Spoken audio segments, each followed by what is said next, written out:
आप फायदा उठा सकते हैं हमारे 23 ऑनलाइन चर्चेस का, जो कि भारत की सारी प्रमुख भाषाओं में उपलब्ध हैं।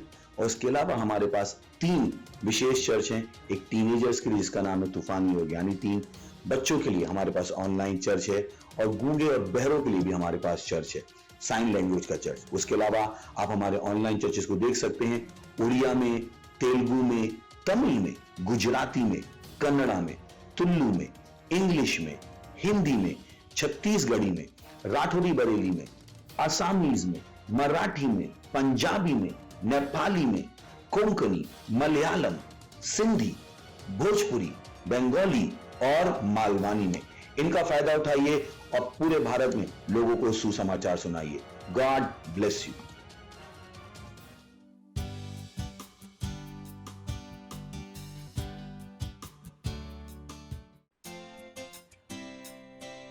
ओ महान परमेश्वर, तेरी आराधना तू भला है, तू अद्भुत है। कितना महान है, कितना महान है, कितना महान है तू प्रभु।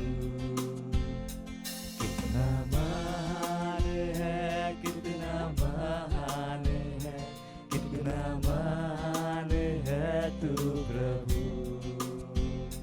तेरे ही नाम में झुकते ज़मीं आसमां, कितना महान है तू प्रभु। तेरे ही नाम में झुकते ज़मीं आसमां, कितना महान है तू प्रभु। कितना महान है, कितना महान है, कितना महान है तू प्रभु है। कितना महान है, कितना महान है, कितना महान है तू प्रभु। तेरी मोहब्बत ने दी मुझे जिंदगी, कितना भला है तू ओ प्रभु। तेरी मोहब्बत ने दी मुझे जिंदगी, कितना भला है तू ओ प्रभु। कितना भला है तू, कितना भला है तू, कितना भला है तू ओ प्रभु। कितना भला है तू, कितना भला है तू, कितना भला है तू ओ प्रभु। सारी कायनात तेरे सामने झुकती है, कितना अद्भुत है तू प्रभु। सारी कायनात तेरे सामने झुकती है, कितना अद्भुत है तू प्रभु। कितना अद्भुत है, कितना अद्भुत है, कितना अद्भुत है तू प्रभु। तू है कितना अद्भुत है, कितना अद्भुत है, कितना अद्भुत है तू प्रभु। सारी मोहब्बत, सारी सामर्थ, सारा आदर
प्रेज द लॉर्ड, हालेलुया। स्वागत है आपका इस सुंदर दिन में।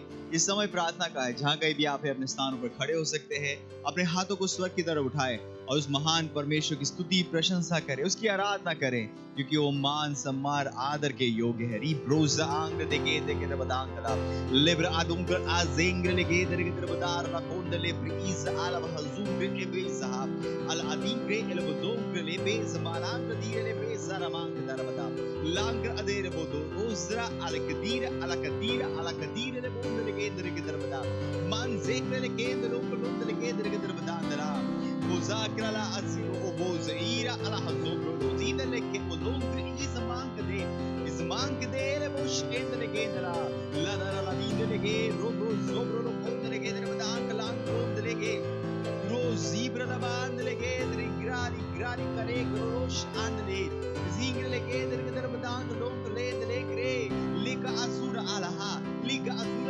जिको वाला हसी के ले बुश एंड लेके दरा आजाल कारे एरिब्रो दरे ग्रे रोशा इरेले बोंद लेके दरबदा अंकला लेंद लेके दरबदा अंकलो दली किसी लेके दरबदा ला वीर अजीर अला हदो लोजे रिंग लेके दरबदा अंकलो लेके दरबदा लोजा के लेके दो बोशे के बोश आंग द आर कारी को लोजे लंग द आब्रो लोशी द बदेंग लेके दरबदा अंकलांग लोंद लेके सोकुल आसाम लोंग लेके मिंग्रा ला अजीब्रा ला बारोंद लेके द्रेगे रहा लाकुजे लेके दलहा। ओ हालेलुया, ओ धन्यवाद परमेश्वर, हम आपकी स्तुति करते हैं, हम आपकी प्रशंसा करते हैं परमेश्वर। ओ धन्यवाद परमेश्वर, हमारे जीवनों को महान जीवन से बढ़कर बनाने के लिए धन्यवाद परमेश्वर, धन्यवाद यीशु मसीह के नाम में, आमीन, हालेलुया। अभी भी हम प्रार्थना कर रहे हैं और हमारा प्रार्थना का आज पहला बिंदु है, प्रार्थना कीजिए हमारे सेल और चर्च के बढ़ोतरी और गुनाह के लिए कोड राबा के द्वारा। प्रेरितों के काम उसका 200 अध्याय और 41-42 वचन और 46-47 वचन कहता है, सो जिन्होंने उसका वचन ग्रहण किया उन्होंने बपतिस्मा लिया और उसी दिन 30,000 मनुष्यों के लगभग उनमें से मिल गए और वे प्रेरितों से शिक्षा पाने और संगति रखने में और रोटी तोड़ने में और प्रार्थना करने में लौलीन रहे और वे प्रतिदिन एक मन होकर मंदिर में इकट्ठे होते थे और घर घर रोटी तोड़ते हुए आनंद और मन की सिधाई से भोजन किया करते थे और परमेश्वर की स्तुति करते थे और सब लोग उनसे प्रसन्न थे और जो उद्धार पाते थे उनको प्रभु प्रतिदिन उनमें मिला देता था। प्रार्थना कीजिए चर्च के हर मेंबर के लिए कि हर मेंबर हर दिन आत्माएं जीतने के उसके लाभ उठा रहे हैं। प्रार्थना और घोषणा कीजिए कि जैसे ही हम कोड राबा की गतिविधियों को कर रहे हैं, वे तेजी से हर समाज, शहरों, गलियों और घरों में पहुंच रहे हैं, अद्भुत सुसमाचार के साथ अरबों तक प्रकाश और उद्धार को लाते हुए। चलिए प्रार्थना करते हैं। इब्रा साकालो ब्रोलो जीदरहा लिब्रा लमान देले के दरबदा अंगला दो के दरबदा आजीक लेके दरबदा लेब्रा लेब्रे लेबो शहांग लेके दरा री ग्रासा को लोगोंदले के द भांग दीरे लेके दरबदा कलोंदले लेब्रे ले मोश आंक दीरे लेके दरा ली ग्रासा को लोग्रो बोजे ब्लेबोस आनी ब्लेबोस आंक दीरे ला आंगले ए बोदोंगले के जमांग दे लिब्रो लोंदले के दरबदा कलोंदले के दरबदा मुजाली के रे बोजांगले के दलाकी लोगोंदला ईरा ला बार मांगले मांग लोंदले के दरबदा लांद लोंदर की तरफ दी के तरफ दांग लोंदर की तरफ ओंग्रा लाबा ज़ैका माजे ग्रे के तरफ दांग लोंदर की दी तरह बेग्रा लो सोर लो होंदला लेग्रे दो बो ज़ेगे बोलो शाह लेगे वो दो किलोमीटर की तरह द्रांद्रे मामा मको लहा लेब्रा लेबो सहांद लेगे इधर की तरफ दा लेग्रे तरफ दांग लोंदर की तरफ दांग लांद लेगे दमा लेगे के वो शाह बेरो ब्रो मोजा कली के देव दोंदर आंदला में को शांद लेगे इधर की तरफ दांग ला दे लेगा रहा ओ रहा जागा ला मांगो लो दे मिक्रो लो उधर की तरफ आजा की को ले हे ब्रो लो जहा निकोल आजी के ले उधर की तरफ Dang लांदला Miringolom brelege dergeder badang lege zobro zaani kadebro lebrolo si dergeder badang lang lang lege migrala baha rebos al hadre bebrala mang londer dergeder bada lebrolo dergeder badang lang lingre drodrba lingre bondergeder badang la bondergeder badang la kondre birala bang londer dergeder badang la mingondra mahamriza al habuzuda abda hazika brazika le bondergeder bada mengala mang dergeder badang landla Mingros Aliza Alhaziko Loza, Kelebosa, Ribonder Giderbada, Mingrolonder Giderbada, Glandrandre, Legege Gosha, Gegegosokula, Gegegosokula, Zamangra, Bahandra, Membe Mosh Endelehe, Memosh Anged Alhazingelehe, Membe Kuz Alhandele, Mengrabandra, Bahadri, Bralabaha, Umburosa Aha, Brilo, the Aringre, Alhazokre, Mekre Elevos, Angela Handele, Migrala Bahazokre, Legenda, Legender Badandala, Mingrondara Bandara Bahangro Boza, Bebo Shaha, Mingronda Legender Badang, Lege. O hallelujah, ओ धन्यवाद परमेश्वर। हाँ परमेश्वर, हम प्रार्थना करते हैं हमारे church के हर member के लिए परमेश्वर, कि वो आत्माएं जीतने के हर अवसर को बहुमूल्य समझ रहे यीशु मसीह के नाम में। हाँ परमेश्वर, जैसे हम कोड रावा की गतिविधियों को कर रहे हैं परमेश्वर, हम हमारे सेल में, हमारी गलियों में परमेश्वर, हमारे शहर गांव, हमारे देश में प्रभावी हो रहे यीशु मसीह के नाम में। हम प्रभावी रूप से आत्माएं जीत रहे यीशु मसीह के नाम में। और जैसे ही परमेश्वर प्रेरितों के समय में हुआ था परमेश्वर, हाँ परमेश्वर, हर रोज आत्माएं परमेश्वर के राज्य में जोड़ी जा रही यीशु मसीह के नाम में। हमारे सारे प्रयास परमेश्वर के द्वारा परमेश्वर आत्माएं परमेश्वर के घर में आ रही परमेश्वर। धन्यवाद यीशु मसीह के नाम में, आमीन, हालेलुया। अभी भी हम प्रार्थना कर रहे हैं और हमारा प्रार्थना का दूसरा बिंदु है, प्रार्थना कीजिए सारे मनुष्यों जो अधिकार में है। पहला तीमुथियुस का 2 अध्याय और पहला 4 वचन कहता है, अब मैं सबसे पहले यह उपदेश देता हूँ कि विनती और प्रार्थना और निवेदन और धन्यवाद सब मनुष्यों के लिए किए जाए, राजाओं और सब ऊंचे पद वालों के निमित्त, इसीलिए कि हम विश्राम और चैन के साथ सारी भक्ति और गंभीरता से जीवन बिताएं। यह हमारे उद्धारकर्ता परमेश्वर को अच्छा लगता और भाता भी है, और वह यह चाहता है कि सब मनुष्य का उद्धार हो और वे सत्य को भली भांति पहचान लें।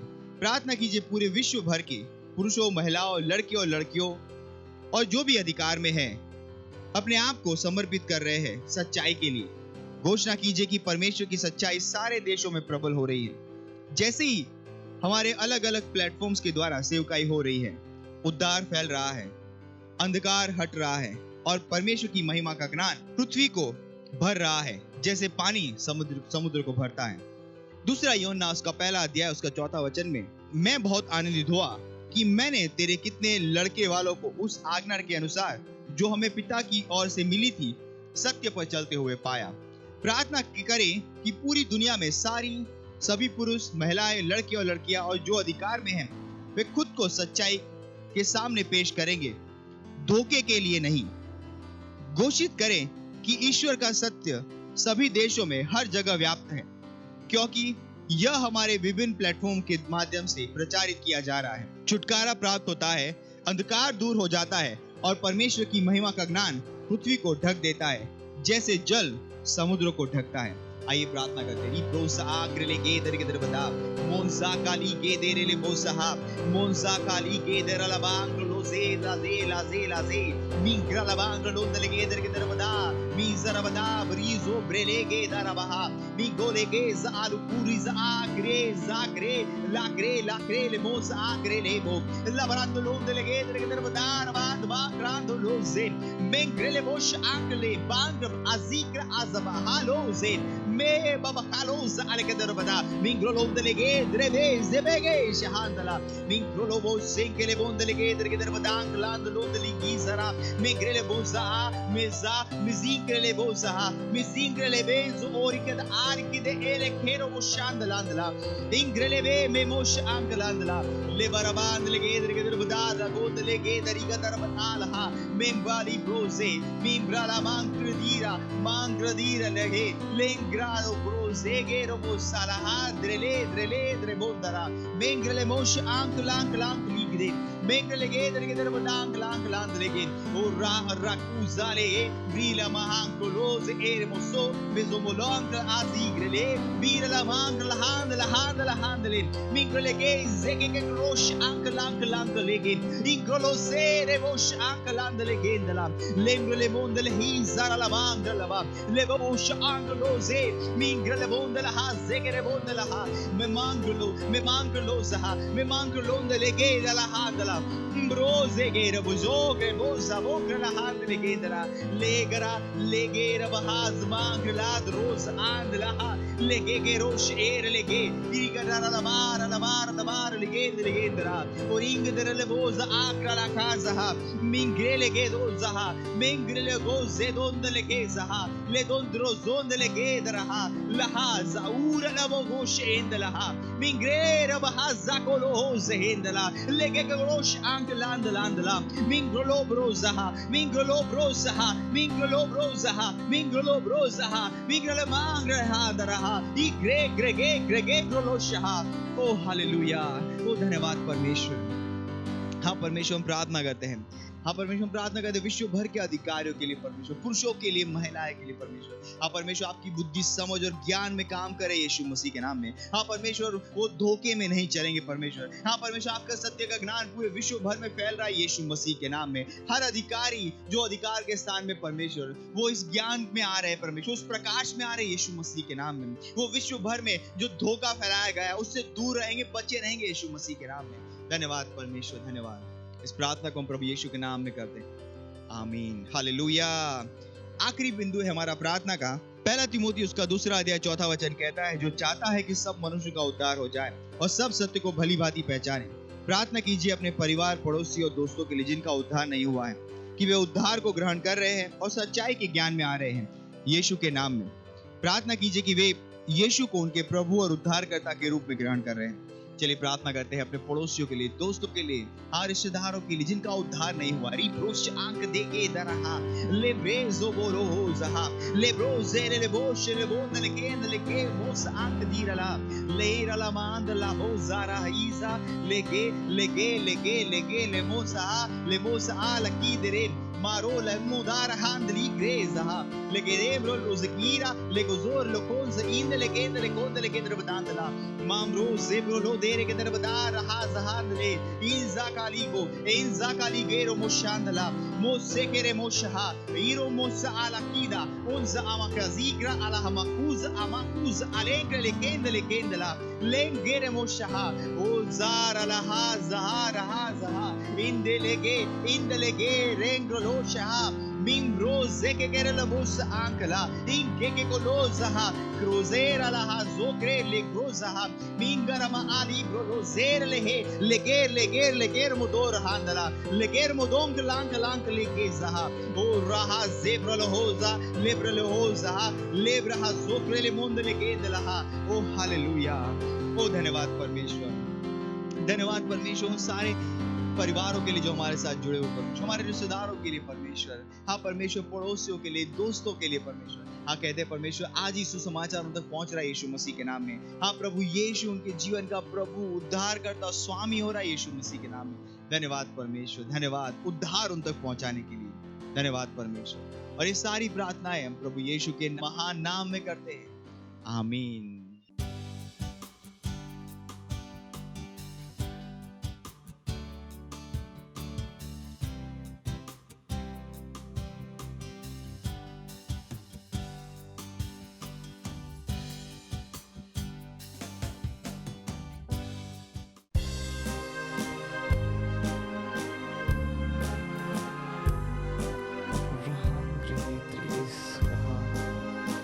तुम्हें मेरी योग्यता है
जब ना था जाना तुझे, तब भी बचाया मुझे। तू है मेरी दौलत, तू है मेरा जीवन,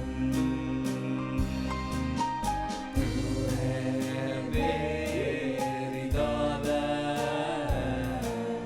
तू है मेरा जीवन। यीशु से उत्साह तू, उसके लिए जीवित हूँ। यीशु से उत्साह तू, उसके लिए जीवित हूँ। तू है मेरी दौलत, तू है मेरा जीवन, तू है मेरी दौलत, तू है मेरा जीवन, तू है मेरी दौलत, तू है मेरा जीवन, तू है मेरी दौलत, तू है मेरा जीवन।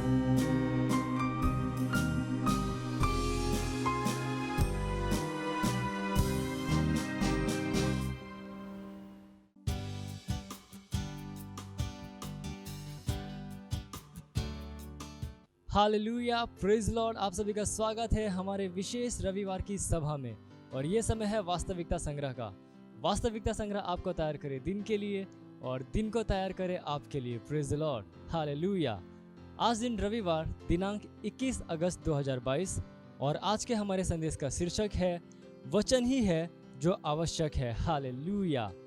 हमारा आरंभिक वचन लिया गया है इब्रानियों अध्याय 4 वचन 12 से, जो कहता है, क्योंकि परमेश्वर का वचन जीवित और प्रबल और हर एक दोधारी तलवार से भी बहुत तेज है और प्राण और आत्मा को और गांठ गांठ और गूदे गूदे को अलग अलग करके आर पार छेदता है और मन की भावनाओं और विचारों को जांचता है। Hallelujah, praise Lord. यह समझना बहुत ज़रूरी है कि जब आप नए जन्मे थे तब आप वास्तव में वचन से जन्मे थे। बाइबल कहती है, क्योंकि तुमने नाशवान नहीं पर अविनाशी बीज से परमेश्वर के जीवते और सदा ठहरने वाले वचन के द्वारा नया जन्म पाया है। आप पढ़ सकते हैं पहला पतरस अध्याय 1 वचन 23 में। आप वचन की संतान हैं। आप वचन के द्वारा जीने के लिए बुलाए गए हैं। जैसे ही आप वचन के द्वारा बढ़ाए जा रहे हैं, आप वचन में रहते हैं। Hallelujah, praise Lord. इसलिए वचन से जन्मे एक व्यक्ति की तरह जब आप बोलते हैं तब आपके वचन साधारण नहीं है। यही कारण है कि रोमियो अध्याय 10 वचन 28 वचन के विषय में कहता है, वचन तेरे निकट है, तेरे मुंह में और तेरे मन में है। यह वही विश्वास का वचन है जो हम प्रचार करते हैं। आपको हमेशा वचन को बाहर निकलने देना है। हमेशा वचन को बोलो। Hallelujah, praise Lord. यहाँ तक कि अभी आत्मा आपसे यह कह रहा है, आत्मा के स्तर में वचन ही आवश्यक है। परमेश्वर कहता है, मेरे मुंह से निकलने वाले वचन को ग्रहण करो, इसे अपनी आत्मा में रखो, क्योंकि आपकी आत्मा वचन का घर है। जैसे ही तुम मेरे वचन को ग्रहण करते हो, वैसे ही तुम मेरे विचारों को सोचोगे और जीवन के स्तर में चलोगे। Hallelujah, praise Lord. इसलिए जब आप बोलते हैं तब यह पूरा होगा, क्योंकि यह वचन है। परमेश्वर का आत्मा यो कहता है। Hallelujah, praise Lord. हाँ, आप उस स्तर में जन्मे हैं, वचन के द्वारा निर्मित, बनाए और तेज किए गए हैं। जैसे ही आप वचन में बढ़ते हैं, वैसे ही आप वचन के एक प्रत्यक्षीकरण बन जाते हैं। यीशु इसी तरह से था। वह परमेश्वर की श्वास था, अर्थात परमेश्वर का वचन जो देहधारी हुआ। हालेलुया। वह वचन के रूप में इजराइल की सड़कों पर चला और जैसा वह है वैसे ही हम इस विश्व में हैं। आप पढ़ सकते हैं पहला यूहन्ना अध्याय 4 वचन 17 में। हालेलुया। हम वचन कहलाते हैं मसीह की पत्री। यह प्रकट है कि तुम मसीह की पत्री हो, जिसको हमने सेवकों के समान लिखा, और जो स्याही से नहीं परंतु जीवते परमेश्वर के आत्मा से पत्थर की पट्टियों पर नहीं परंतु हृदय की मांस रूपी पट्टियों पर लिखी है। आप पढ़ सकते हैं दूसरा कुरिन्थियों अध्याय 3 वचन 3 में। हालेलुया। आज इन सच्चाइयों पर मनन करो। हालेलुया। Praise the Lord. यह समय प्रार्थना का। आप जहाँ कहीं पे भी हैं, अपने पवित्र हाथों को उठाकर मेरे पीछे ये प्रार्थना कर सकते हैं। बोलिए, प्यारे पिता, मेरे जीवन में आपके वचन के प्रभावी कार्य के लिए मैं आपका धन्यवाद देता हूं। मैं वचन के द्वारा बनाया गया, सुसज्जित किया और तेज किया गया हूं। इसलिए मेरा जीवन परमेश्वर की बाहरी श्वास का एक प्रत्यक्षीकरण है, यानी कि उसका वचन और विचार। आपका वचन मेरे हृदय में और मेरे मुंह में है, और जैसे ही मैं इसे बाहर बोलता हूं, वैसे ही यह परिणामों को उत्पन्न करता है। प्रभु यीशु के नाम में आमीन। हालेलुया। Praise Lord. आप अतिरिक्त धन्य पढ़ सकते हैं पहला पतरस अध्याय 2 वचन 2 से लेकर 3, और दूसरा पतरस अध्याय 1 वचन 2, और दूसरा पतरस अध्याय 3 वचन 18। हालेलुया। और प्रेरितों के काम अध्याय 20 वचन 32। और आप एक वर्षीय बाइबल अध्ययन योजना में पढ़ सकते हैं पहला कुरिन्थियों अध्याय 6 और भजन संहिता अध्याय 119। हालेलुया। आप 2 वर्षीय बाइबल अध्ययन योजना में पढ़ सकते हैं कुलुस्सियों अध्याय 1 वचन 9 से लेकर 18 और इर्मयाह अध्याय 6। ये समय है गवाही का। हम जोरदार ताली बजाकर स्वागत करेंगे हमारे गवाह का।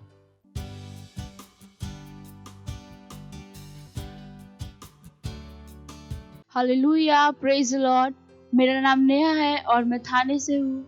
मैं धन्यवाद देती हूँ सबसे पहले परमेश्वर का और हमारे परमेश्वर के जन पास्टर क्रिस का मैं धन्यवाद देती हूँ कि उन्होंने हमारे हीलिंग स्ट्रीम उपलब्ध किया। जब हीलिंग स्ट्रीम आया तो मैं बहुत उत्साहित थी, क्योंकि मेरे गले के यहाँ की जो हड्डी थी वो ऊपर नीचे थी।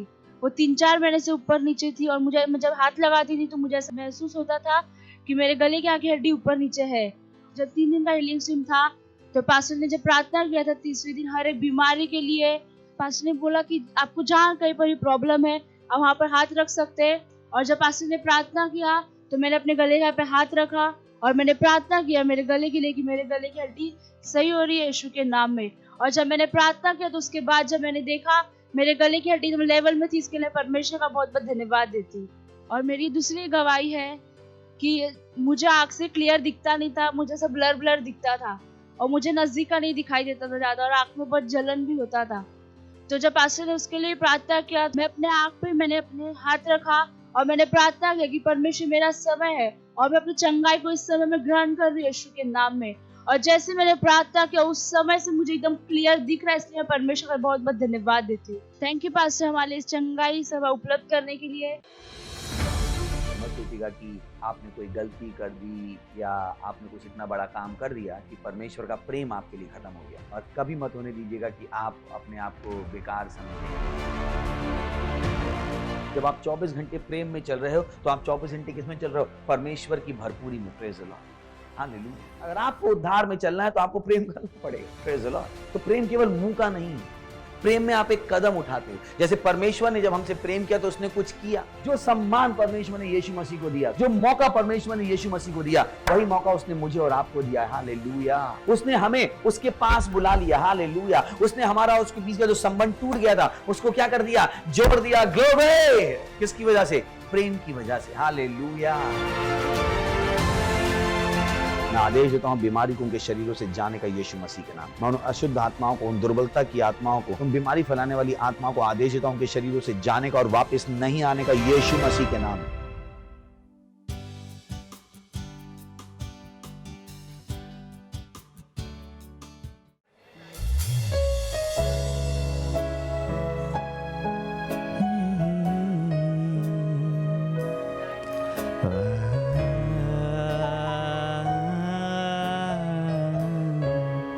तू पवित्र है परमेश्वर,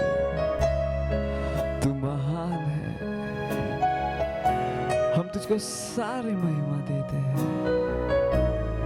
क्योंकि तू ही उसके योग्य है। तू पवित्र, तू पवित्र, तू पवित्र, तू पवित्र, तू पवित्र, तू पवित्र, तू पवित्र, तू पवित्र, तुझको महिमा महिमा, तुझको महिमा महिमा, तुझको महिमा महिमा, तुझको महिमा महिमा, तुझको आदर देते हैं परमेश्वर, सारा सारा सम्मान से तेरा, हाँ, तुझको आदर, सारा आदर, तुझको आदर, सारा आदर, तुझको आदर, सारा आदर, तू ही योग्य है, तू है योग्य, तू है योग्य,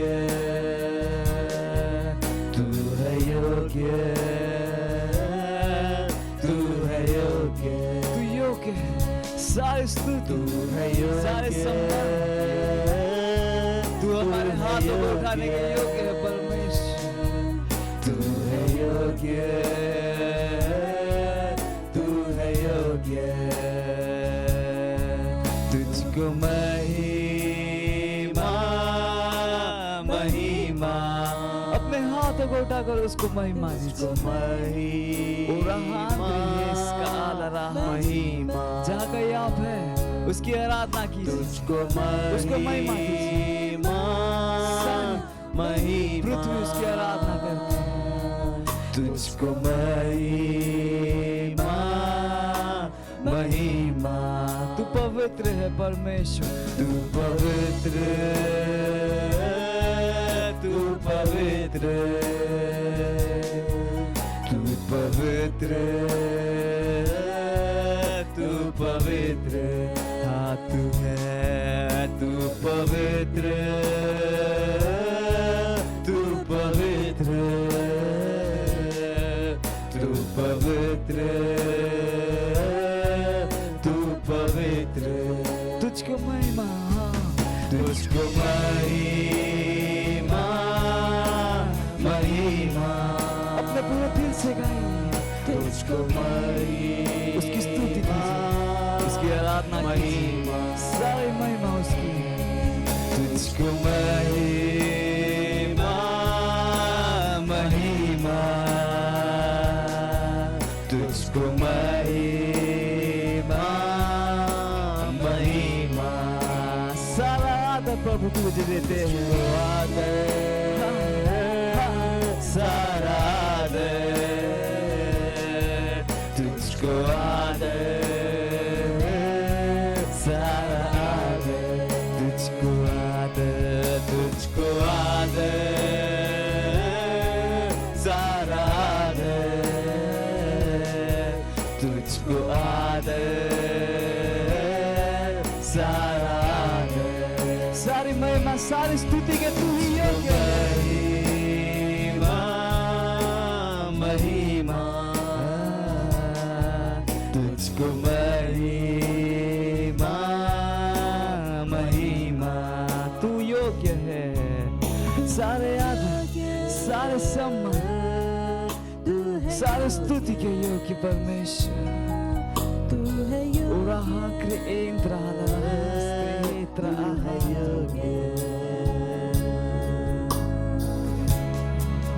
तेरा नाम ऊंचा उठाते हैं, तो धन्यवाद परमेश्वर।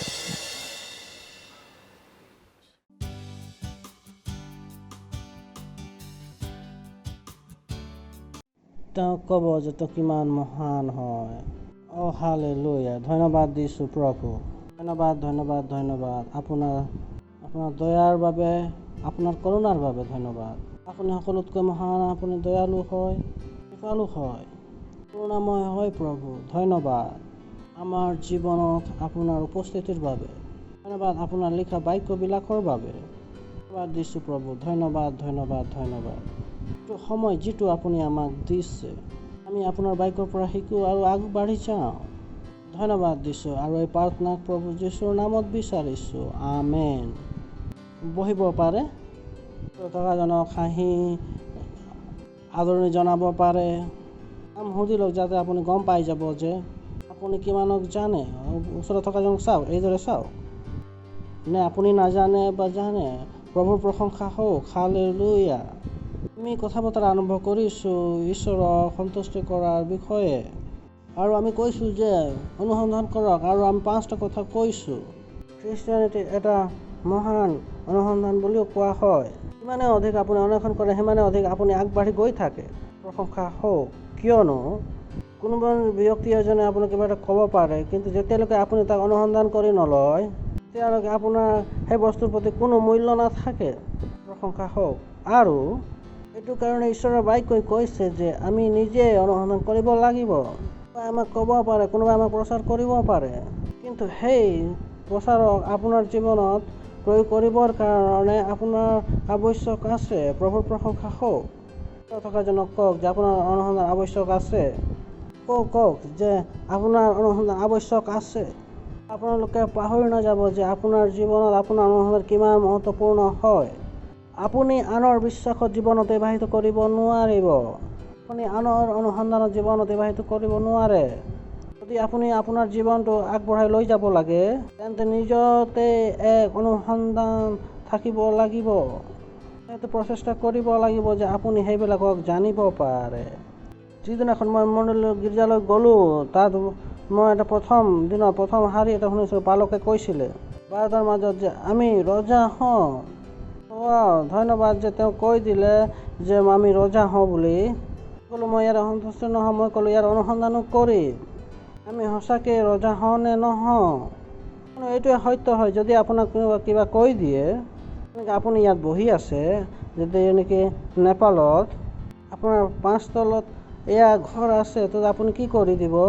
আপুনি যাবৰ কাৰণে বিচাৰিব, অনুসন্ধান কৰিবৰ কাৰণে যে এই ঘৰটো সঁচাকৈ আছে নে নাই। আপুনি শুনা কোৱা মেলা কথাত বিশ্বাস নকৰিব। বিশ্বাস আছে, মইতো একো ভুল কোৱা নাইতো। বিশেষ কৰি কথা যিটো নেকি ভাৰতৰ বাহিৰত আছে, আপুনি ইপিনে থাকে আৰু কয় যে কন্যাকুমাৰী তোমাৰ কাৰণে ইমান মাটি এৰি থৈ গৈছে 10 কোটি। মই জানো আপুনি পৰৱৰ্তী কি কৰিব। সেই ট্ৰেইনৰ টিকেট লৈ তালৈ যাব। আপুনি ক'ত আছে? কন্যাকুমাৰীলৈ যোৱা পথত আছে। আপুনি বিশ্বাস কৰিব নিবিচাৰে যিটো আপোনাক কোৱা হৈছে। আপোনাৰ জীৱন আপুনি অতিবাহিত কৰিব পাৰে, যিটো আপোনাক কোৱা হৈছে সেইটো সত্য নহয়। আপুনি কাকো দোষাৰোপ কৰিব নোৱাৰিব। আপুনি সেয়ে নিজৰ অনুসন্ধান কৰিব বিচাৰে। আপোনাক কোৱা হয় যে আপোনাৰ ঘৰ আছে, কিন্তু আপুনি সেইটো মিঠা আপুনি বিতৰণ নকৰিব যেতিয়ালৈকে আপুনি সেইটো নিজে অনুসন্ধান কৰি নলয়। আপুনি লাডু ইফালে দি দিলে, কিন্তু গম পালে যে হোৱা নাই।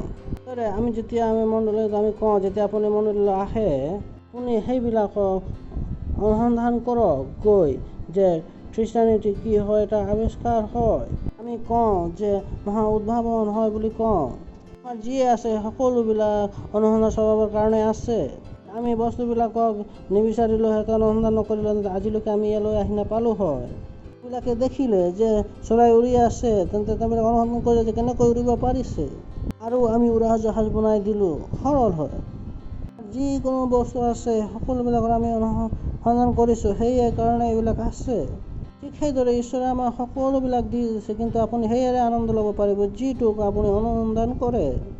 আপুনি অনুসন্ধান নকৰে, সেইবিলাকৰ আনন্দ আপুনি কেতিয়াও ল'ব নোৱাৰিব। ক'ব পাৰে যে সেইজনৰ ব্যক্তি সকলোবিলাক হৈছে, কিন্তু মোৰ ইয়াত কিয় দেখাই দিয়া নাই। হ'ব পাৰে যে অনুসন্ধান কৰা নাই। কেৱল সেই শিক্ষা শুনাটোৱে যথেষ্ট নাছিল। বাক্য শিকাৰ পাছত এইটো অনুসন্ধানৰ আৱশ্যক আছে। এনেকৈ নাভাবিব যে এটা বাক্য আপুনি শুনিব আৰু সেইটো আপোনাৰ জীৱন পূৰ্ণ হৈ যাব। নহয়, নহ'ব এনেকুৱা। অনুসন্ধান কৰিব লাগিব। প্ৰভুৰ প্ৰশংসা হওক। জনক কওক যে অনুসন্ধান কৰিব লাগিব। কিহৰ কৰিব লাগিব? ভাল যদি জীৱন আপুনি বিচাৰে তেন্তে আপুনি নিজে অনুসন্ধান কৰিব লাগিব। অজুহাত দেখুৱাব নোৱাৰিব যে মই বহুত দৰিদ্ৰ আছোঁ, মই বহুত এইটো আছে, মই চাকৰিৰ পৰা সময় নাপাওঁ। আপুনি ক'ব পাৰে যে সেইটো বালকৰ জীৱনত কৈছে, যদি মোৰ জীৱনত কিয় এইটো দেখা নাই? হ'ব পাৰে, এইটো নহ'ব পাৰে, কিয়নো আপুনি এইটো অনুসন্ধান কৰা নাই। বাক্য শুনাটো যথেষ্ট নাছিল, বাক্য শুনাৰ পাছত আপুনি অনুসন্ধান কৰিব লাগিছিল। এনেকৈ নাভাবিব যে এবাৰ বাক্য শুনি গ'ল আৰু এইটো আপোনাৰ জীৱনত পূৰ্ণ হৈ যাব। নহয়, এনেকুৱা নহয়। আপুনি অনুসন্ধান কৰিব লাগিব। ওচৰত থকাজনক কওক, অনুসন্ধান কৰিব লাগিব। কাক কৰিব লাগিব? আপুনি নিজে কৰিব লাগিব। যদি আপুনি ভাল জীৱন বিচাৰে তেনে আপুনি অনুসন্ধান কৰিব লাগিব। অজুহাত দেখুৱাব নোৱাৰিব যে মই সময় নাপাওঁ, মোৰ বহুত কাম আছে, মোৰ ব্যৱসায় আছে। নহয়, চুবুৰীয়াই মোৰ আৱৰ্জনা পেলোৱা ঠাইত পেলাই থৈ যায়, মোৰ নন্দীয়ে মোক একো প্ৰেম নকৰে, মোৰ শাহুৱেকটো বিচাৰে যে মৰি যাওঁ মই। বহুতো ধৰণৰ অজুহাতবিলাক বনাব পাৰে, কিন্তু যেতিয়া আপোনাৰ জীৱন ঠিক নহ'ব যেতিয়ালৈকে আপুনি অনুসন্ধান নকৰে। তেনেকৈ আপুনি অনুসন্ধান নকৰে, আপুনি চিঞৰিব পাৰে, মই বেমাৰত আছোঁ, মই সমস্যাত আছোঁ, মোৰ ঘৰত পইচা নাই। ঠিক আছে, যদি আপুনি এই গীতটো গাই গৈ প্ৰধানমন্ত্ৰীৰ ওচৰত গাই দিয়ে, তেওঁ আপোনাক কি কৰিব? গুলী মৰাবলৈ দি দিব। আপুনি প্ৰধানমন্ত্ৰীৰ বেয়া কৰিব। আপুনি এটা বস্তু লিখিব নোৱাৰে যে মই দৰিদ্ৰ হওঁ। আপুনি কয় যে মই চৰকাৰৰ কাৰণে মই দৰিদ্ৰ হওঁ বুলি যদি লগাই এটা অৱস্থা, আপোনাক কালি পুলিচ আহি ধৰি লৈ যাব। নাভাবি যে মই ঈশ্বৰৰ আগতে চিঞৰি মই দৰিদ্ৰ হওঁ, মই এনেকুৱা হওঁ, সমস্যাত আছোঁ। নহয়, একো সলনি নহ'ব। এতিয়া সলনি হ'ব যেতিয়া আপুনি অনুসন্ধান কৰি ল'ব, কিয়নো সেই তেতিয়া আপুনি যুঁজিব পাৰিব। Hallelujah, hallelujah. ওচৰত থকাজনক কওক, অনুসন্ধান কৰক। নিজে অনুসন্ধান কৰক, নিজে অনুসন্ধান কৰক।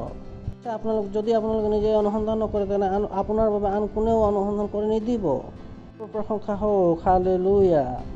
প্ৰথমে আমি ক'লোঁ যে অনুসন্ধান কৰক যে ঈশ্বৰে আপোনাক প্ৰেম কৰে। ঈশ্বৰে আপোনাক প্ৰেম কৰে। এইটো এটা এনে সত্য যে যিকোনো হ'লেও আপোনাক জীৱন সলনি কৰিব পাৰে। আৰম্ভণিতে মই এনেকুৱা আছিল দিনটো যে 10টা বজাত আৰম্ভ কৰি 10:05 মই ঈশ্বৰে মোক প্ৰেম কৰে, মই ঈশ্বৰক প্ৰেম কৰোঁ, এনেকুৱা বুলি কৈ থাকিছিলোঁ প্ৰতিদিনে।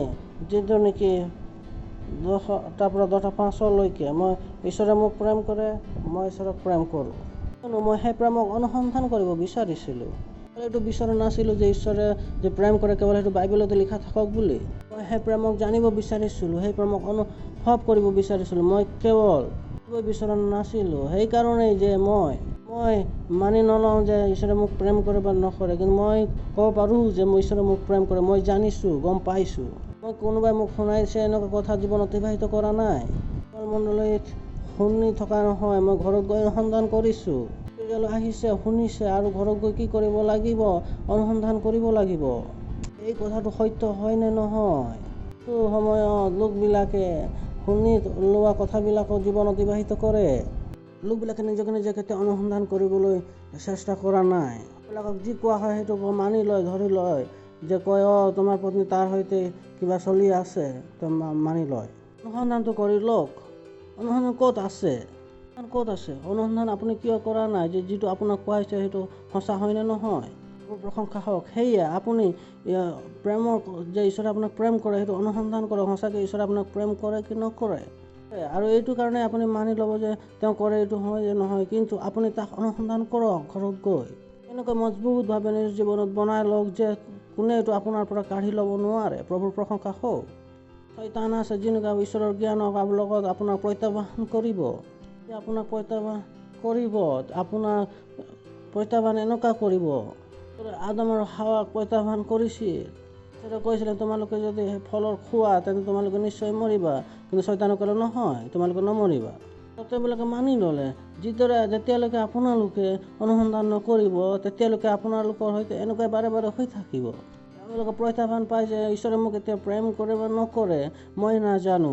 এনেকুৱা পৰিস্থিতিত আহি পাইছে যে আপোনাৰ জীৱনটো যেনেকুৱা পৰিস্থিতিত আহি পাই গৈছে, ঈশ্বৰে মোক এতিয়া প্ৰেম কৰে বা নকৰে, কিয়নো আপুনি অনুসন্ধানেই কৰা নাছিল। যে কি হৈছে, আপোনাক সেই প্ৰেমৰ বিষয়ে সন্দেহ হৈছে, কিমানে মোৰ সৈতে আছে, এনেকুৱা হয়নে নহয় জানো? কিয়নো তেওঁলোকে অনুসন্ধানেই নকৰে। তেওঁলোকে নিজে কেতিয়াও সময়ে নুলিয়ালে অনুসন্ধান কৰিবৰ কাৰণে।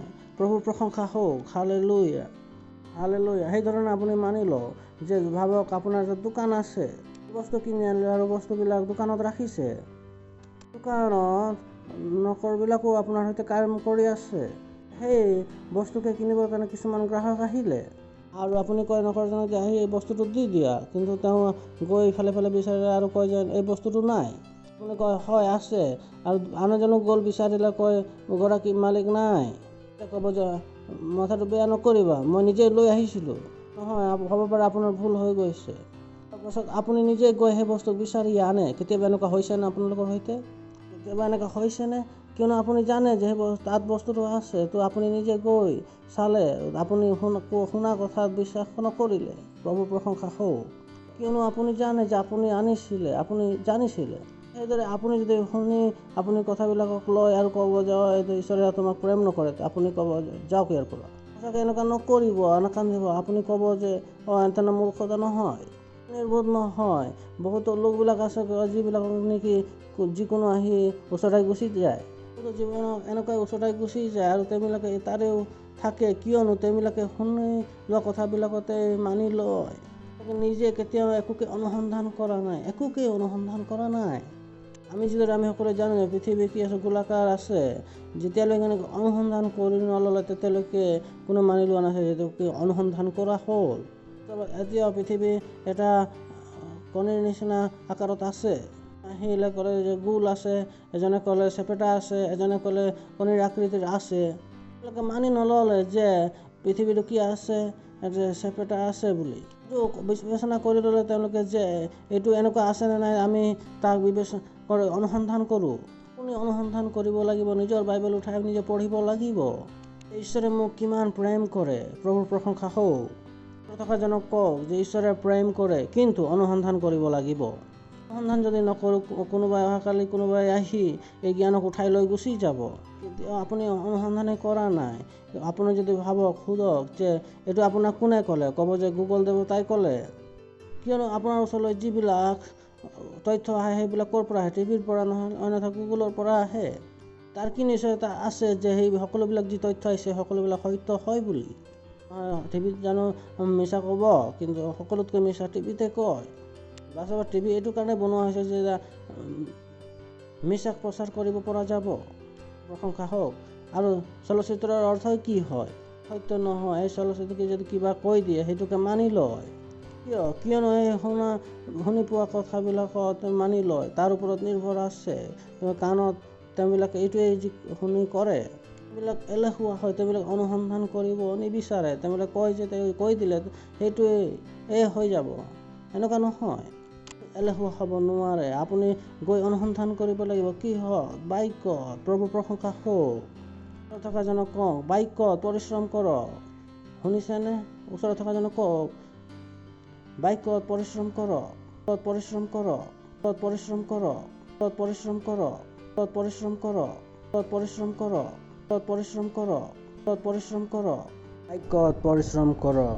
ওচৰত থকাজনক কওক বাক্যত পৰিশ্ৰম কৰক, বাক্যত পৰিশ্ৰম কৰক। নিশ্চয় বিচাৰিব যে ঈশ্বৰ আপোনাক প্ৰেম কৰে। প্ৰশংসা হওক। দ্বিতীয়টো আমি ক'লোঁ আপুনি যীশুখ্ৰীষ্টত কোন হয়। আমি ক'লোঁ যে আপুনি অনুসন্ধান কৰক যে যীশুখ্ৰীষ্টত আপুনি কোন হয়। আপোনাক কোৱা নাই যে জগতত আপুনি কোন হয়, খ্ৰীষ্টত আপুনি কোন হয় তাক অনুসন্ধান কৰক।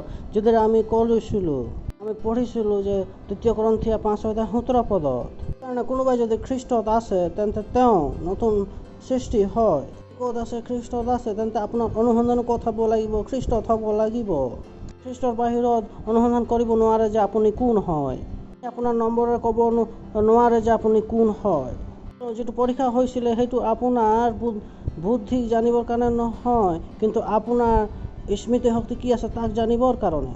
ইয়াৰ মাজত পাৰ্থক্য আছে। তেন্তে আপুনি দিব লাগিব যে আপুনি নিজকে ক'ত অনুসন্ধান কৰি আছে? খ্ৰীষ্টত। আপোনাৰ পঢ়া লিখাত নহয়। বহুতো লোকবিলাক আছে যে পঢ়া লিখাত ভাল নহয়, তো আমাৰ একো নহ'ব। মই কওঁ ঠিক আছে, বেলেগ অনুসন্ধান আছিলে। এতিয়া আপুনি কিহত বিচাৰক? অনুসন্ধান কৰক খ্ৰীষ্টত। নিজকে নিজে এতিয়া খ্ৰীষ্টত অনুসন্ধান কৰিব লাগিব যে খ্ৰীষ্টত আপুনি কোন হয়। আমাক কৈছে যে খ্ৰীষ্টত আমি কোন হওঁ, সত্যনিষ্ঠ হওঁ। প্ৰশংসা হওক, কওক যে মই সত্যনিষ্ঠ হওঁ। কৰিন্থীয়া 1 অধ্যায় 30 পদ, তেওঁৰ দ্বাৰাই তুমি খ্ৰীষ্টত আছা। এইটো ঈশ্বৰৰ দ্বাৰাই আমাৰ জ্ঞান অৰ্থাৎ সত্যনিষ্ঠ বুলি গণিত কৰা হ'ল, স্থিৰতা আৰু মুক্তি। প্ৰভুৰ প্ৰশংসা হওক। ইয়াৰ যোগেদি আপুনি ক'ত আছে? খ্ৰীষ্টত আছে। খ্ৰীষ্টৰে আমি কি হ'লো যে জ্ঞান, সত্যনিষ্ঠা, পবিত্ৰতা আৰু মুক্তি। খ্ৰীষ্ট আমাৰ বাবে কি? জ্ঞান, সত্যনিষ্ঠা। আমি কি হওঁ? সত্যনিষ্ঠা হওঁ। প্ৰভুৰ প্ৰশংসা হওক। কওক যে মই খ্ৰীষ্ট যীশু সত্যনিষ্ঠা হওঁ। মই খ্ৰীষ্ট যীশু সত্যনিষ্ঠা হওঁ। এইটো পাহৰি নাযাব, নিজে গৈ অনুসন্ধান কৰিব।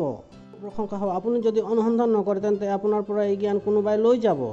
দ্বিতীয় ইফিচিয়া 1:17 পদ, যিটো আমি ক'লো নহয় যে আমি শীঘ্ৰে সোনকালে যাম বুলি। প্ৰভু যীশু যি গৌৰৱৰ পিতৃ, তাৰ পিতৃ হয় গৌৰৱৰ পিতৃ। হালেলুয়া। যিদৰে নেকি এতিয়া আমি ভাই আনন্দ আগলৈ আহিব, এজনো আহি যাব, পিতৃ হয়, এওঁৰ পুতেক হয়। ক'ম যে নিৰ্মলৰ পিতৃ হয়, এওঁৰ পিতৃৰ নাম নিৰ্মল হয়, নিৰ্মলৰ পিতৃ হয়। মই যদি কওঁ নিৰ্মলৰ পিতৃ হয়, তো এইদৰে যদি কওঁ ইয়াৰ নাম কি হৈ যাব? ইয়াৰ নাম কি হৈ যাব? ঠিক সেইদৰে যদি গৌৰৱৰ পিতৃ যদি হয়, তো তেওঁৰ নাম কি হৈ যাব? গৌৰৱ। প্ৰশংসা হওক। তেন্তে আমি খ্ৰীষ্ট যীশুত কোন হওঁ? গৌৰৱৰ পিতৃ হওঁ। এওঁলোকে হাত চাপৰি বজাব পাৰোঁ।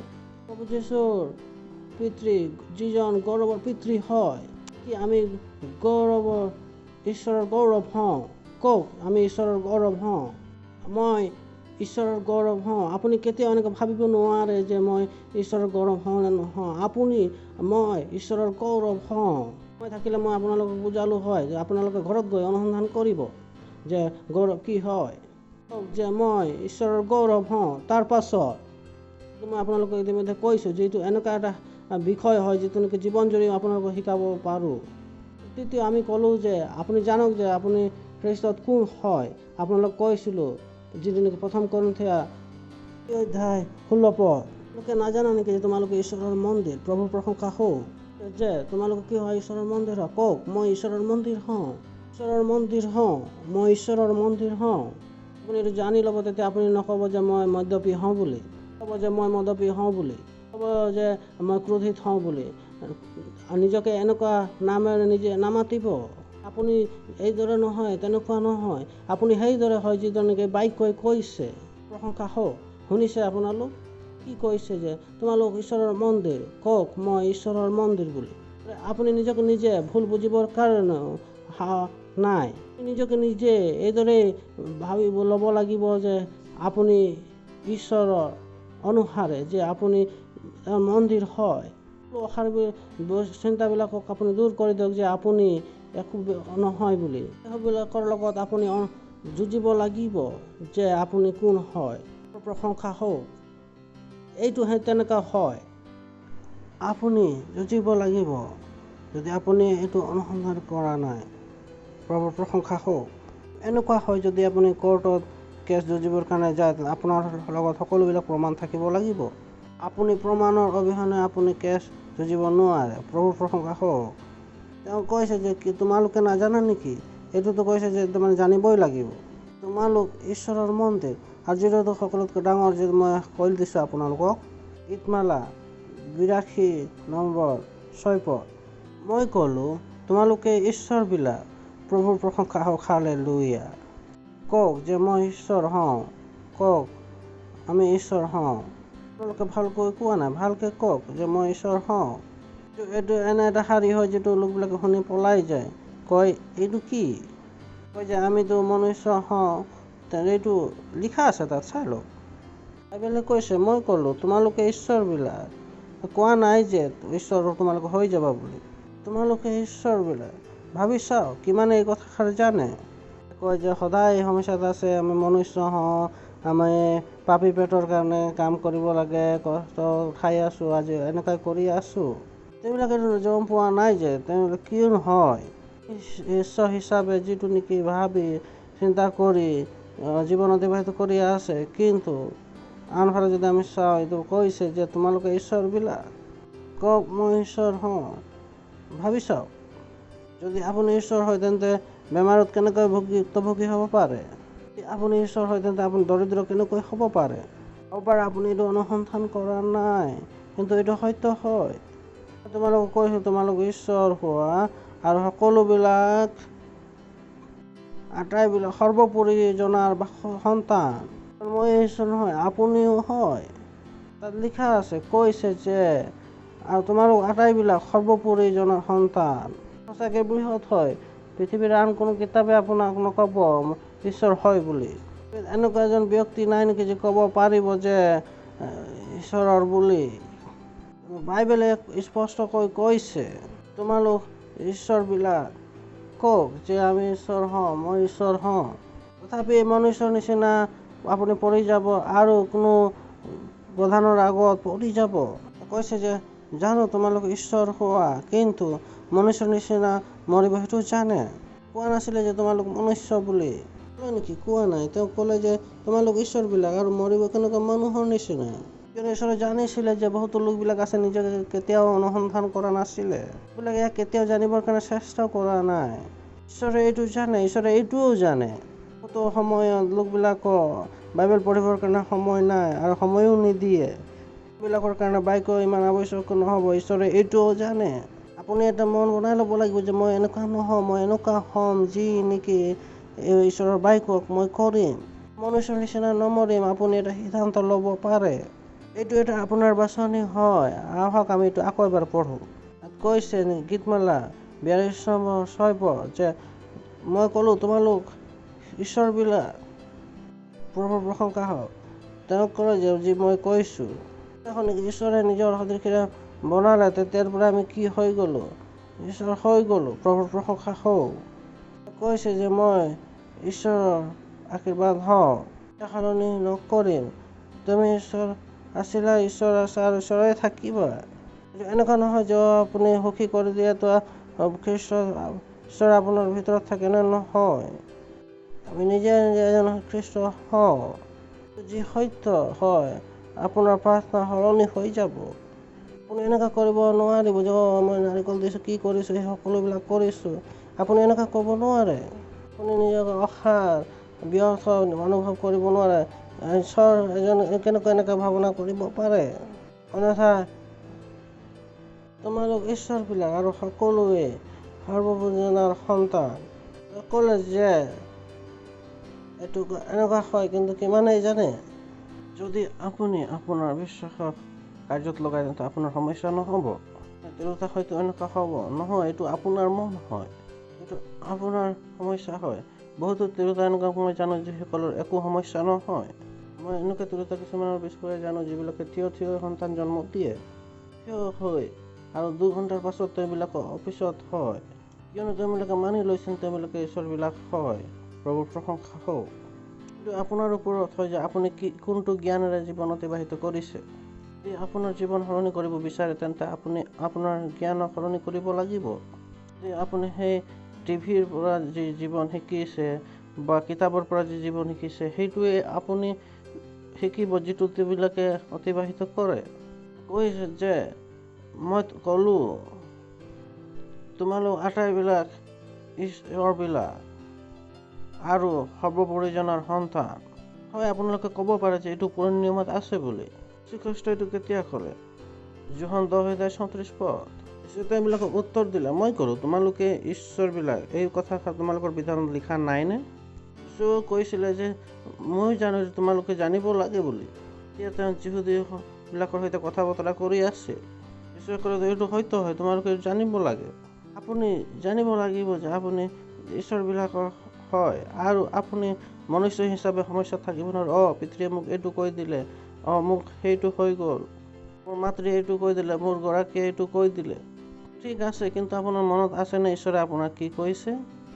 আপুনি কি হয়? ঈশ্বৰ হয়। প্ৰভুৰ প্ৰশংসা হওক। মই ঈশ্বৰ হওঁ, কওক। মই ঈশ্বৰ হওঁ, কওক। মই ঈশ্বৰ হওঁ। এনেকৈ নাভাবি যে মই মনুষ্য হওঁ, কওক মই মনুষ্য নহওঁ। আপুনি এইটো সচেতনতা থাকিব লাগিব। পৃথিৱীৰ আনবিলাক বস্তু সোঁৱৰাই দিব যে আপুনি মনুষ্য হয়। আপুনি আপোনাৰ চেতনা সলনি কৰিব লাগিব যে আপুনি ঈশ্বৰ হয়। 24 ঘণ্টা মই ঈশ্বৰ হওঁ, মই ঈশ্বৰ হওঁ। এই টেপটো নিজৰ বিবেকত চলিব লাগিব সঘনাই। কিন্তু আপুনি 20 বছৰৰ পৰা আপুনি ভাবি আছে যে আপুনি মনুষ্য হয়। এতিয়া আপুনি চাইটো কি দেখি পায় যে মনুষ্য হয়। প্ৰশংসা হওক, কওক যে মই ঈশ্বৰ হওঁ। এইটো আপোনাৰ কি হ'ব লাগিব? অনুসন্ধান। তৃতীয়টো হৈছে অনুসন্ধান কৰক যে খ্ৰীষ্ট যীশুত আপোনাক কি দিয়া হৈছে। প্ৰভুৰ প্ৰশংসা হওক। খ্ৰীষ্ট যীশুত আমাক কি দিয়া হৈছে তাত কোনো সীমা নাই। হওক আৰম্ভণিৰ কাৰণে আমি পঢ়ো এফেছিয়া 1:3 আমাৰ প্ৰভু যীশু খ্ৰীষ্টৰ পিতৃ ঈশ্বৰ ধন্য হওক। তেওঁ আমাৰ খ্ৰীষ্ট। কওক, তেওঁ আমাৰ খ্ৰীষ্ট। তেওঁ আমাৰ খ্ৰীষ্ট। তেওঁ আমাৰ খ্ৰীষ্ট। এনেকুৱা নহয় আপোনালোকৰ জাতি যে বহুতে এইটো গৰ্ব কৰে যে তেওঁলোকৰ নিজৰ জাতি। মই খ্ৰীষ্টত গৰ্ব কৰোঁ। এনেকৈ যে আমাৰ ঠাকুৰ হওঁ। মই কওঁ যে পুৰণি লোকবিলাকৰ লগত কি আছে? তেওঁবিলাকৰ পুৰণি লোকবিলাকৰ হাও আছে। তেওঁলোকে সমস্যাত পেলাইছে। আৰু জমিদাৰীবিলাকৰ লৈ কি আছে? অভিশাপৰ বাহিৰে আৰু কিবা আছে নেকি? যা তুমি তোমালোক মৰা।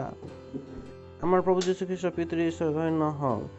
তেওঁ আমাক, কওক, তেওঁ আমাক খ্ৰীষ্টত সকলো আত্মিক আশীৰ্বাদ স্বৰ্গীয় ঠাইৰ পৰা দিছে।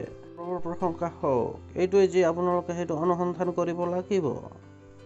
খ্ৰীষ্টত সকলো স্বৰ্গীয় আশীৰ্বাদবিলাক দিছে।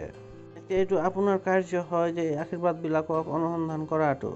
কিন্তু ঈশ্বৰে কি দিয়ে? আত্মিক আশীৰ্বাদবিলাক। আৰু এই আত্মিক আশীৰ্বাদবিলাক আপুনি অনুসন্ধান কৰিব লাগিব। আৰু ইয়াৰ যোগেদি আপুনি ভৌতিক আশীৰ্বাদ উৎপন্ন কৰে। আপুনি আত্মিক আশীৰ্বাদ বুজি নাপায় তেন্তে আপুনি ভৌতিক আশীৰ্বাদকো বুজি নাপাব। কৈ দিছে 1 যোহন 2:2 তোমালোকৰ জীৱন মাজে কুশল প্ৰাপ্ত হয় এই কাৰণে মই প্ৰাৰ্থনা কৰোঁ। এইটো ভাবি চাওক। তেওঁ কৈছে যে হে প্ৰিয়বিলাক, মই সকলো ওপৰত এইটো আশয় কৰোঁ যে আপোনালোক সকলো কুশল থাকক। প্ৰভুৰ প্ৰশংসা হওক। যে ঈশ্বৰে এইটো ইচ্ছা কৰে যে সকলো বিষয়বিলাকৰ ওপৰত ক্ষেত্ৰ কি আছে যে কুশলে থাকক। মানে ঈশ্বৰৰ প্ৰথম ইচ্ছা কি হৈছে? সমৃদ্ধি। ঈশ্বৰৰ প্ৰথম ইচ্ছা হৈছে যে সমৃদ্ধি, যে ধনৱন্ত নহয়। ভালে আছে যে আমি দৰিদ্ৰ হৈ থাকিম, ঈশ্বৰৰ সৈতে থাকিম, তাৰ পৰিৱৰ্তে নেকি ধনী হৈ ঈশ্বৰৰ পৰা দূৰ হৈ যাম। আপোনালোকৰ সমস্যা হয়। প্ৰথম ঈশ্বৰৰ ইচ্ছা আপোনালোকে নাজানে। এইটো ঠিক লিখা আছে যে হে প্ৰিয়বিলাক, সকলো বিষয়ত তোমালোকৰ কুশল হওক, মন্দ থাকক। ঈশ্বৰে কেতিয়াও কাৰোবাৰ কাৰণে দৰিদ্ৰ হ'বৰ কাৰণে পৰিকল্পনা কৰা নাই। ভাবি চাওক, যিজন মনুষ্য প্ৰথম বনাইছিল তেওঁৰ ওচৰত কি আছিলে? সকলো ঘোঁৰা, সকলো বলদ, সকলোবিলাক সেই ব্যক্তিজনৰে আছিল। সকলোবিলাক ঈশ্বৰে বনালে আৰু সেইবিলাক কাক দি দিলে? আদমক। আদম দৰিদ্ৰ হৈ জন্ম হোৱা নাছিল। আদম ধনৱন্ত হৈ জন্ম হৈছিল। তেওঁ অকলে আছিল গোটেই সংসাৰৰ গৰাকী। প্ৰভুৰ প্ৰশংসা হওক। কথাষাৰ জানে কয় যে ঈশ্বৰে নিবিচাৰে যে আমি ধনৱন্ত হওঁ বুলি। সদৰে অৰ্থ যে তেওঁবিলাকে নাভাবেই যে ডাঙৰ ভাৱনা যে তেওঁবিলাকে ধনৱন্ত হ'ব পাৰে বুলি। এনেকুৱা আছে যে ঈশ্বৰে দিছে আমাক 2টা ৰুটি, আমি খাম 2টা ৰুটি, সাধুবিলাকে পাব। এতিয়া সকলোবিলাক ভালে কুশলে আছে নহয়। আপুনি জানিব লাগিব দৰিদ্ৰতাই মানুহক বেয়া কৰি দিয়ে। ধনৱন্ত নহয় এইটো, কিন্তু দৰিদ্ৰতা এইটো কৰে। মই নিশ্চিতভাৱে জানো।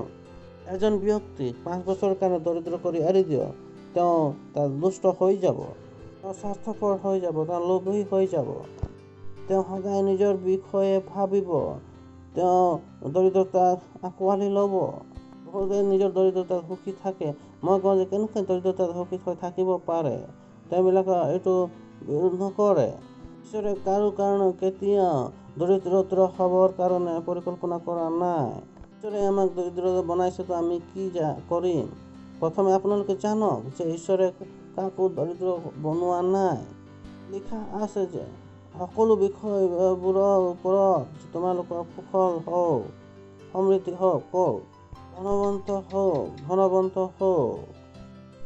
ধনৱন্ত হওক, ভাবি চাওক তেওঁ কি ক'লে, ধনৱন্ত হওক, প্ৰশংসা হওক। ঈশ্বৰে কাৰোবাৰ কাৰণে কোনো কাৰণেও দৰিদ্ৰতা ইচ্ছা কৰা নাই। এইটো আপোনাৰ কাৰ্য হয় যে আপুনি এইটো অনুসন্ধান কৰক। প্ৰভুৰ প্ৰশংসা হওক। ওচৰত থকাজনক কওক যে অনুসন্ধান কৰক, অনুসন্ধান কৰক, অনুসন্ধান কৰক। আপোনালোকে জানেনে, এটা আমোদজনক কথা মই সদায় লোকবিলাকক কৈ থাকোঁ, যিবিলাকৰ পৰা পইচা আহে সেইবিলাকৰ কাৰণে পইচাৰ আৱশ্যক নাই। যদি আপোনালোকে এই ৰহস্যটো বুজি পাই যায়, মই আকৌ এবাৰ কৈ দিছোঁ, যেতিয়া আপুনি এই ৰহস্যটো গম পাই যাব তেতিয়া আপুনি ক'ব এইটো কেনেকৈ। যিবিলাকৰ পৰা পইচা আহে সেইবিলাকলৈ পইচাৰ আৱশ্যক নহয়। আপোনাক কোনো নিৰ্বোধ নকৰক যে পইচা টানি আনে, যে কয় পইচাহে পইচা টানি আনে। কিন্তু যিবিলাকৰ পৰা পইচা আহে তাত পইচাৰ আৱশ্যক নহয়। সুখী হৈ যাওক, হাঁহি লওক। ভাল কথা শিকাইছোঁ নেকি? ওচৰত থকাজনক কওক, যিবিলাকৰ পৰা পইচা আহে সেইবিলাকলৈ পইচা আৱশ্যক নহয়। কোনে কেনেকৈ এইটো ভাবে যে ব্যৱসায় কেনেকৈ কৰিম, পইচাই নাই। আপোনাক কোনে ক'লে পইচা লাগে? এইটো ভুল ধাৰণা হয়। যিবিলাক বস্তুৰ পৰা পইচা আহে সেইবিলাকৰ কাৰণে পইচা আৱশ্যক নহয়। প্ৰশংসা হওক। যিবিলাক বস্তুবিলাকৰ পৰা পইচা আহে আৰু ঈশ্বৰৰ বাক্যই সকলোবিলাক বস্তু আমাক দি দিছে। প্ৰভুৰ প্ৰশংসা হওক। হালেলুয়া। শুনিলে আপোনালোক? ঈশ্বৰে আমাক দি দিছে। আমি আকৌ এবাৰ পঢ়ি লওঁ, এফেছিয়া 1:3 আমাৰ প্ৰভু যীশু খ্ৰীষ্টৰ পিতৃ ঈশ্বৰ ধন্য হওক। আমাক খ্ৰীষ্টত সকলো আত্মিক আশীৰ্বাদবোৰ দি দিছে। প্ৰভুৰ প্ৰশংসা হওক। ঈশ্বৰে আমাক কি হ'ল, আত্মিক আশীৰ্বাদ দি দিছে। আত্মিক আশীৰ্বাদৰ পৰা কি আছে? পইচা। এই আত্মিক আশীৰ্বাদ পাবৰ কাৰণে পইচা নালাগে, এইটো ঈশ্বৰে আপোনাক দি দিছে। প্ৰভুৰ প্ৰশংসা হওক। কিন্তু প্ৰশ্ন হৈছে, আপোনালোকে এইটো অনুসন্ধান কৰিছেনে যে এইটো বাস্তৱিক আপোনালোকৰ জীৱনত কৰি লৈছেনে? আপুনি কি কৰিব লাগিব? আশীৰ্বাদবিলাকক অনুসন্ধান কৰিব লাগিব। ঈশ্বৰে আপোনালোক কি কৰিছে? আশীৰ্বাদ দি দিছে। কওক যে ঈশ্বৰে সকলো ধৰণৰ আশীৰ্বাদবিলাক দি দিছে। ঈশ্বৰে সকলো আত্মিক আশীৰ্বাদবিলাক দি দিছে। আৰু এই আত্মিক আশীৰ্বাদ কি আছে? পইচাও আছে। যদি আত্মিক জ্ঞান আপোনালোকে নাজানে তেন্তে আপোনালোকৰ যে আশীৰ্বাদটো নাহিব, যিটো মই ক'লোঁ, যিটোৰ পৰা পইচা আহে তাত পইচা নালাগে। আকৌ এবাৰ কওঁ। এইকাৰণে মই ক'লোঁ যে আপোনালোকক যিবিলাকৰ পৰা পইচা আহে তাত পইচা নালাগে। যদি আপোনালোকে বাইবেলক অনুসন্ধান কৰি লয় তেন্তে আপোনালোকে গম পাই যাব পইচা ক'ৰ পৰা আহে। বুলি আপোনালোকক লাগে, তাৰ পৰাতো সঁচাকৈ নাহে। পইচা ক'ৰ পৰা আহে? আত্মিক আশীৰ্বাদৰ পৰা আহে। প্ৰভুৰ প্ৰশংসা হওক। থকাজনক কওক যে পইচা আহে আত্মিক আশীৰ্বাদৰ পৰা। পইচা আহে আত্মিক আশীৰ্বাদৰ পৰা। পইচা আহে আত্মিক আশীৰ্বাদৰ পৰা। শুনিছে আপোনালোক? হালেলুয়া। মই শীঘ্ৰে কৈ দিওঁ যে প্ৰথমে মই ক'লোঁ ঈশ্বৰে কি দিছে আপোনালোকক? অনন্ত জীৱন। তেওঁ নিজৰ জীৱন দিছে। ভাবি চাওক। হয়তো আপোনালোকে জানি ল'ব, তেনে পইচা আহিবৰ কাৰণে আৰম্ভ হৈ যাব। বহুতৰ পইচা ক'ত যায়? দৰবত যায়। পইচা ক'লৈ যায়? নিজৰ সুৰক্ষাত যায়। তেওঁলোকে নাজানে যে তেওঁবিলাকক কোনো বেমাৰে সোমাব নোৱাৰে, কোনো তেওঁবিলাকক বিনাশ কৰিব নোৱাৰে। এইবিলাকে এইটো নাজানে। ঈশ্বৰে তেওঁ নিজৰ জীৱন দিছে। তেওঁ আপোনালৈ নিজৰ জীৱন দিছে। আপোনাক অনন্ত জীৱন দিছে। আৰু সেই জীৱন আপোনাক দিছে, তাক পাবৰ কাৰণে আপুনি পইচা দিব নালাগে। ঈশ্বৰে তেওঁৰ নিজৰ জীৱন দিছে, তেওঁৰ নিজৰ বুদ্ধি দিছে, নিজৰ জ্ঞান দিছে, নিজৰ সকলো বুজনি দিছে। প্ৰভুৰ প্ৰশংসা হওক। এতিয়াও পৃথিৱীত বহুতো সোণ অনুসন্ধান কৰিবৰ কাৰণে বাকী আছে। এতিয়াও পৃথিৱীত বহুতো পেট্ৰল অনুসন্ধান কৰিবলৈ বাকী আছে। ঈশ্বৰে আপোনাক ক'ব পাৰে এতিয়াও বহুতো অনুসন্ধান কৰিবৰ কাৰণে বাকী আছে। ঈশ্বৰে আপোনাক ক'ব পাৰে, আৰু আপোনাৰ এটা অনুসন্ধানে আপোনাৰ গোটেই জীৱনটো সলনি কৰিব পাৰে। অনুসন্ধান কৰিব লাগিব। এইটো এখন অনুসন্ধানে গোটেই জীৱনটো আপোনাৰ সলনি কৰিব পাৰে। কিন্তু সেই অনুসন্ধান আপোনাক কোনে দিব? ঈশ্বৰে দিব। সেই বুদ্ধি কোনে দিব? ঈশ্বৰে দিব। ঈশ্বৰে কি কৈছে? মই তোমাক অনন্ত জীৱন দিছোঁ। প্ৰভুৰ প্ৰশংসা হওক। যে মোৰ লৈ অনন্ত জীৱন আছে। মোলৈ অনন্ত জীৱন আছে। ঈশ্বৰৰ জীৱন আছে। আহক আমি পঢ়ো 1 যোহন 5:11 আৰু সেই সাক্ষ্য সঁচাকেই আৰু সেই সাক্ষ্য এইয়ে যে ঈশ্বৰে আমাক অনন্ত জীৱন দিলে। প্ৰভুৰ প্ৰশংসা হওক। দিলে নে দিবলগীয়া আছে এইটো আপুনি জানেনে যে আপুনি কেতিয়াও ৰোগত নপৰিব? পালক অলপ চৰ্দি জ্বৰটো হ'বই, অলপ আঁঠুটো বিষ হ'বই, এতিয়া এই সংসাৰত আছো। এইটোতো সমস্যা হয় যে আপোনালোকে এই আশীৰ্বাদ এতিয়ালৈকে মানি লোৱাই নাই। অনন্ত জীৱনৰ অৰ্থ কি হয়? অনন্ত জীৱনত আপুনি ৰোগীয়া হ'ব নোৱাৰে, অনন্ত জীৱনত আপুনি বিষ থাকিব নোৱাৰে, অনন্ত জীৱনত আপুনি নিৰ্ভৰ হৈ থাকিব নোৱাৰে। কিয়নো এইটো কি হয়? ঈশ্বৰৰ জীৱন হয় অনন্ত জীৱন। থকা জানক কওক ঈশ্বৰৰ জীৱন। আৰু এইটো আহক আকৌ এনেকৈ পঢ়ো যে এই সাক্ষ্য এইটো যে ঈশ্বৰে আমাক ঈশ্বৰৰ জীৱন দিছে। কওক যে ঈশ্বৰে আমাক ঈশ্বৰৰ জীৱন দিছে। আপুনি ক'ব পাৰে কিয়? কিন্তু ঈশ্বৰে ইতিপূৰ্বে কৈছে যে তোমালোক কি হয়? ঈশ্বৰ।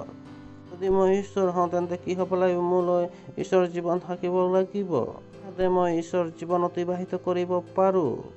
মনুষ্যৰ জীৱনৰ সৈতে কেনেকৈ ঈশ্বৰৰ জীৱন হ'ব পাৰোঁ?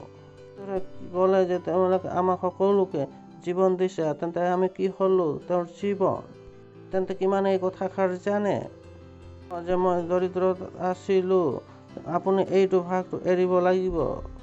যদি আপোনাৰ লোকবিলাকক কিবা এটা কৈ দিলে আপোনাৰ দুখ লাগি গ'ল আৰু দুখত আছে অনুভৱ কৰিছে, তেন্তে আপোনালোকে তাৰমানে এতিয়ালৈকে অনন্ত জীৱনক জনা নাই। ঈশ্বৰক বেয়া কয় লোকবিলাকে, তেতিয়া ঈশ্বৰক বেয়া লাগে নেকি? ঈশ্বৰে সেই সকলোবিলাকৰ ওপৰত আছে। প্ৰভুৰ প্ৰশংসা হওক। Hallelujah, hallelujah. কওক যে ঈশ্বৰে আমাক ঈশ্বৰৰ জীৱন দিছে। ঈশ্বৰে আমাক ঈশ্বৰৰ জীৱন দিছে। ঈশ্বৰে আমাক ঈশ্বৰৰ জীৱন দিছে। ঈশ্বৰৰ জীৱন আমাক দিছে। কিমানেই জানে? কিয়নো কোনোৱে এই কথা কাৰোবাক কোৱা নাই যে নহয় ধৰ্ম পাইছো, ধৰ্মতে থাকা, ধৰ্মত কথা মানি চলা আৰু পিতৃ মাতৃৰ আজ্ঞাধীন হোৱা। ঠিকেই আছে, কিন্তু ঈশ্বৰ যি দিছে সেইটো তাৰটো বিষয়ে কি? সমাজে দিছে, পিতৃ মাতৃয়ে দিছে, সেইটো মই জানো। সেইটো কি যিটো নেকি ঈশ্বৰে মোক দিছে? মই কোনটো জীৱন অতিবাহিত কৰিম? যিটো সমাজে বিচাৰে, যিটো পিতৃ মাতৃয়ে বিচাৰে, যিটো ঈশ্বৰে বিচাৰে? নহয়, লোকবিলাকে কি ক'ব? সেই লোকবিলাকে আপোনালোকক কি দিছে? কিবা এটা দিছে নেকি? তেন্তে সমস্যাটো কিয় এইটো হয় যে লোকবিলাকে কি ক'ব? কিয় আপোনাৰ বিবেকটো তালৈ নাযায় যে ঈশ্বৰে কি ক'ব? ক'লো নহয়, যিটো নেকি ঈশ্বৰৰ পৰা আহে সেইটো একফালে ৰাখি দিয়ক, যে আমি জীৱনটো অতিবাহিত লোকবিলাকৰ মাজতেই কৰিব লাগিব। মনুষ্য হয় তেন্তে তেওঁবিলাকৰ নিচিনা তাতে মৰক। তেওঁ ইতিমধ্যে কৈ দিছে তোমালোক ঈশ্বৰবিলাক হ'লেও লোকবিলাকৰ মনুষ্য হিচাপে মৰিবা। লোকবিলাকে কি কৰে? মনুষ্যবিলাককে সন্তুষ্ট কৰিব বিচাৰে আৰু সেই মনুষ্যবিলাকৰ নিচিনাই মৰে। বিবেকত ঈশ্বৰে কি বিচাৰে সেইটো তেওঁলোকে লৈ নাহে। সেই আশীৰ্বাদবিলাকক জানিব নিবিচাৰে। প্ৰভুৰ প্ৰশংসা হওক। লুয়া, হা হা হা হা। ইয়াত আছেনে? তেন্তে ক'ত জীৱন লগাব লাগিব? ঈশ্বৰক। ঈশ্বৰে আপোনাক কি দিছে? আত্মিক আশীৰ্বাদ। ঈশ্বৰে আপোনাক অনন্ত জীৱন দিছে। প্ৰভুৰ প্ৰশংসা হওক। তেওঁ ক'লে যে এইটো তেওঁৰ ইচ্ছা হয় যে তেওঁ যদি আমি মন লগাওঁ। তেওঁ কি কৈছে? 2 যোহন 3:2 কৈছে যে এইটো মোৰ ইচ্ছা হয়। কোনো তাত বলপূৰ্বক নহয়। বলপূৰ্বক ধনৱন্ত কৰি নিদিব। তেওঁ তাৰ ইচ্ছা কৈ দিছে। প্ৰশংসা হওক। এতিয়া সেই ইচ্ছাৰ দ্বাৰা এইটো আপোনাৰ কাৰ্য হয় যে ধনৱন্ত হোৱাটো তাৰ অনুসাৰে, কাৰ অনুসাৰে? ঈশ্বৰৰ অনুসাৰে। এনেকুৱা নহয় যে এই পৃথিৱীৰ অনুসাৰে, কিয়নো তাত সেই ধনৱন্তটো নাই। এইবিলাকে নিজকে নিজে ধনৱন্ত ক'ব পাৰে, কিন্তু সেই সকলোবিলাক ভ্ৰষ্টতা তাত সোমাই আছে। মানে তেওঁ আৰবপতি হয়, তাতকৈ অধিক কি আছে? তেওঁ ঋণত আছে। ঠিক আছে, আপুনি চান্স যদি চাই তাতে সকলো তেওঁবিলাকে সিফাল কৰে। হৈছে ঈশ্বৰৰ নিচিনা ধৰ্মত হোৱাৰ কথা কোৱা হৈছে। প্ৰভুৰ প্ৰশংসা হওক। লুয়া। কওক যে ঈশ্বৰে আমাক অনন্ত জীৱন দিছে নে দিবলগীয়া আছে? কওক যে ঈশ্বৰে মোক অনন্ত জীৱন দিছে। আপুনি কি কৰিব লাগিব? অনুসন্ধান কৰিব লাগিব, জীৱন অতিবাহিত কৰিব লাগিব। আপোনাৰ সকলো সংশয় দূৰ হৈ যায়। পবিত্ৰ। আৰু দ্বিতীয়টো হৈছে ঈশ্বৰে আপোনাক পবিত্ৰ আত্মা দিছে। 24:49 আৰু চোৱা, মোৰ পিতৃয়ে যি প্ৰতিজ্ঞা কৰিছে তাক মই তোমালোকলৈ পঠাই দিম। কিন্তু ওপৰৰ পৰা শক্তি নোপোৱা মানে এই নগৰতে থাকা। জনক যিজনৰ প্ৰতিজ্ঞা, যিজনৰ প্ৰতিশ্ৰুতি, প্ৰতিজ্ঞা নেকি পিতৃয়ে মোলৈ কৰিছে, সেইটো মই তোমালোকলৈ পঠাই দিম। কৰ্ম 2:3 এতেকে তেওঁ ঈশ্বৰৰ হাতৰ ওখ পদ পায় আৰু পবিত্ৰ আত্মাৰ বিষয়ে পিতৃৰ পৰা প্ৰতিজ্ঞা পায়। তোমালোকে যিহকে দেখি শুনি আছা তাকে তেওঁ বাকী দিলে। প্ৰশংসা তাতে তেওঁ কি ক'লে, যে ক'লে ঈশ্বৰৰ প্ৰতিজ্ঞাক মই বাকী দিম। পাচনি কৰ্মত এইটো কি কৈছে, যে সেইটো পূৰ্ণ হৈ গ'ল। আপোনাৰ কি দিছে? তেওঁৰ আত্মা। প্ৰভুৰ প্ৰশংসা হওক।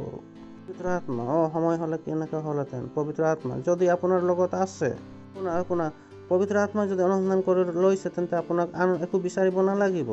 আপুনি পবিত্ৰ আত্মাৰ সৈতে চলিবৰ কাৰণে শিকি লৈছে, আপোনাৰ জীৱন এক আশ্চৰ্যময় হৈ যাব। আপুনি পবিত্ৰ আত্মা অনুসন্ধান কৰি লৈছে, আপুনি পবিত্ৰ আত্মাৰ সৈতে জীৱন অতিবাহিত কৰিবলৈ শিকি লৈছে, যদি পবিত্ৰ আত্মাৰ সৈতে পৰিপূৰ্ণ হ'বলৈ শিকি লৈছে।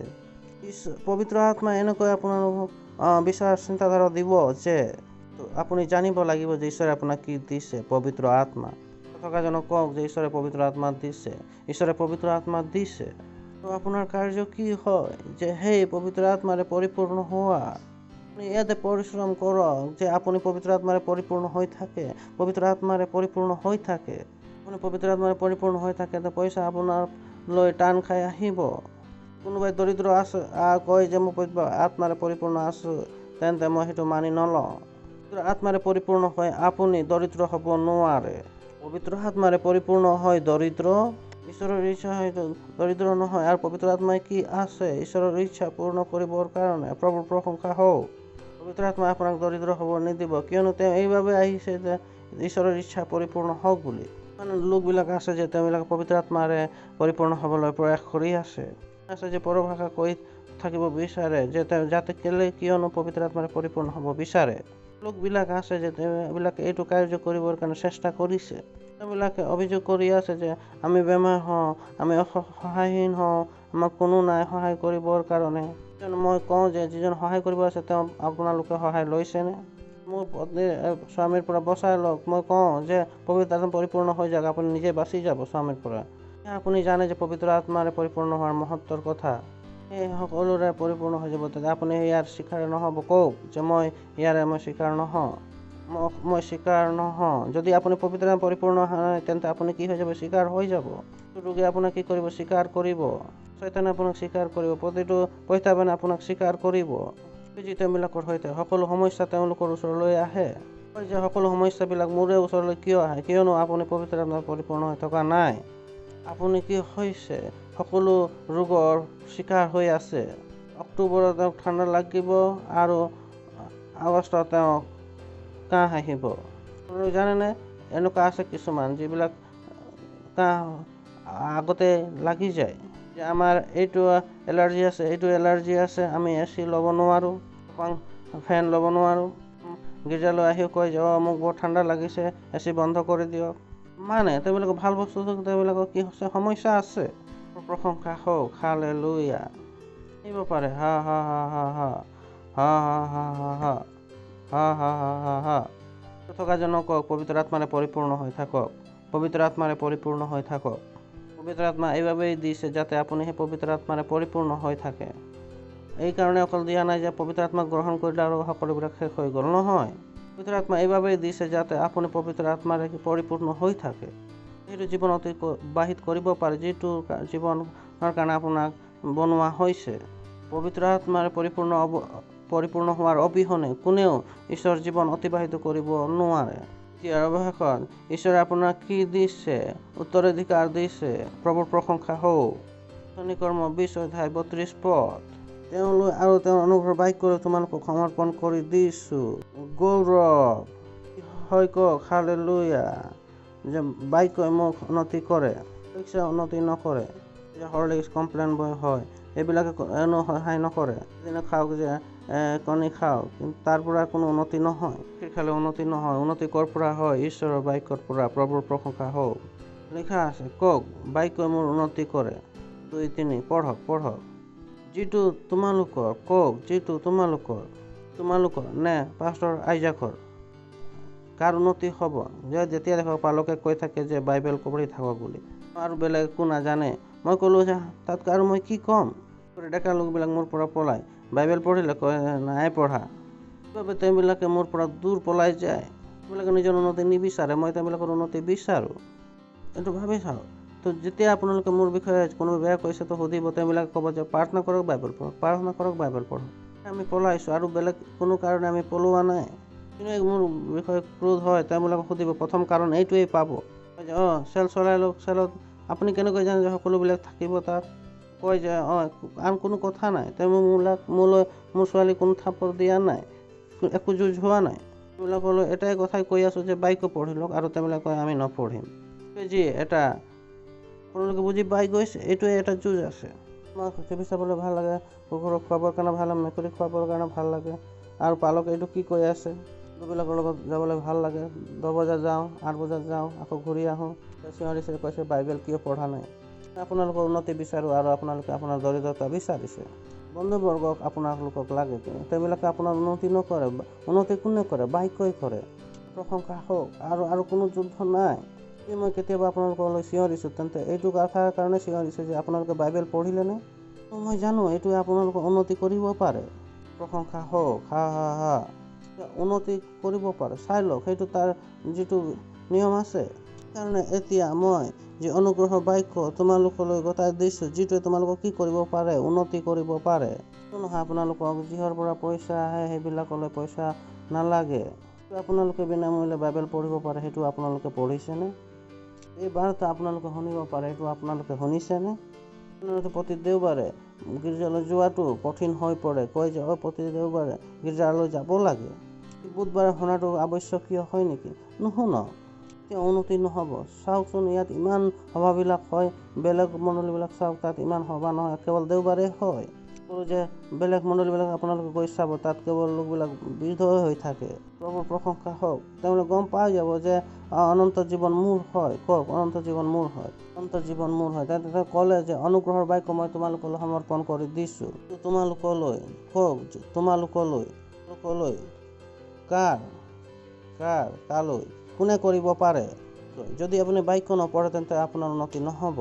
এতিয়া আগবাঢ়িম যেতিয়া আপুনি বাক্য লৈ ল'ব। বাক্যই যিটো আপোনাৰ উন্নতি কৰিব পাৰে। এই প্ৰশ্নৰ উত্তৰ হয়।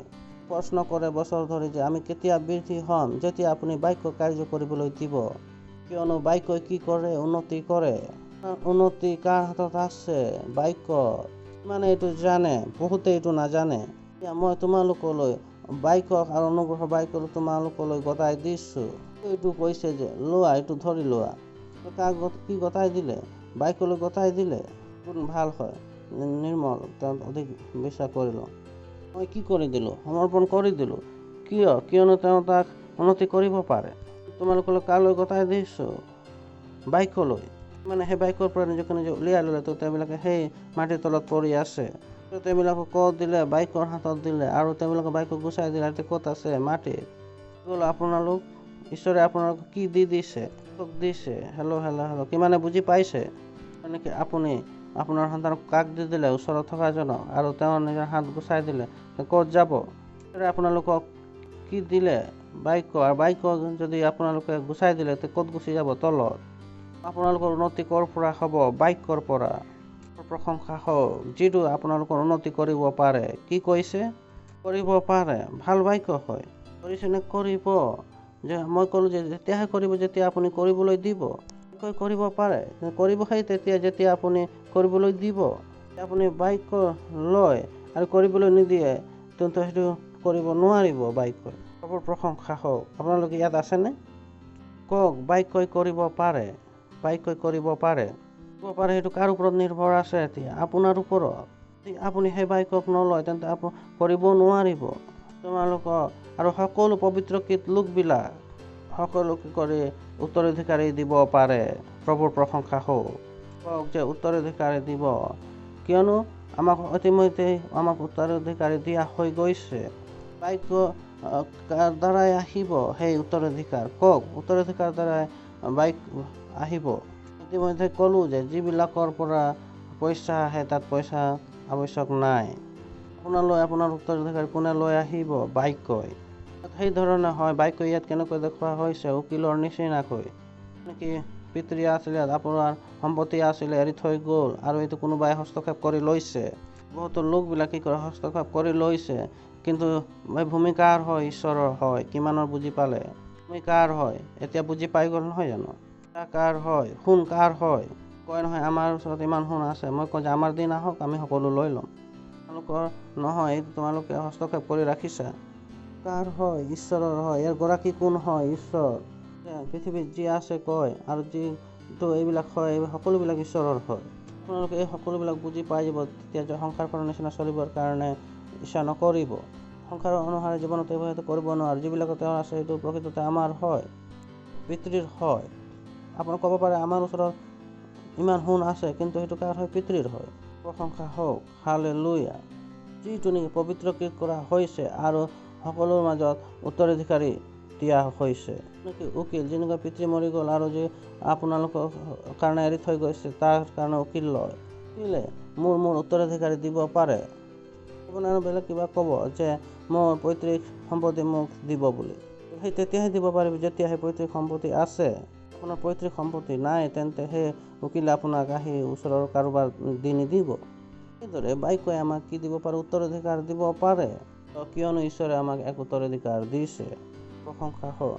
যদি ঈশ্বৰে আমাক নিদিলেহেঁতেন উত্তৰাধিকাৰ, তেন্তে একো আমালৈ বাক্য লৈ নাহিলেহেঁতেন। ঈশ্বৰে আমাক উত্তৰাধিকাৰ দিছে আৰু বাক্য সেইটো কি কৰে? আমালৈ লৈ আহে। Hallelujah, hallelujah. হাতবিলাকক তুলি লওক আৰু পৰভাষাত প্ৰাৰ্থনা কৰক। ধন্যবাদ দিয়ক ঈশ্বৰৰ, ধন্যবাদ দিয়ক ঈশ্বৰৰ, ধন্যবাদ দিয়ক ঈশ্বৰৰ, ধন্যবাদ ধন্যবাদ ধন্যবাদ ধন্যবাদ দিছোঁ প্ৰভু, ধন্যবাদ ধন্যবাদ ধন্যবাদ। প্ৰাৰ্থনা প্ৰভু যীশুৰ নামত বিচাৰিছোঁ, আমেন। প্ৰভুৰ প্ৰশংসা হওক। জোৰকে চিঞৰিব পাৰে গৌৰৱ, গৌৰৱ,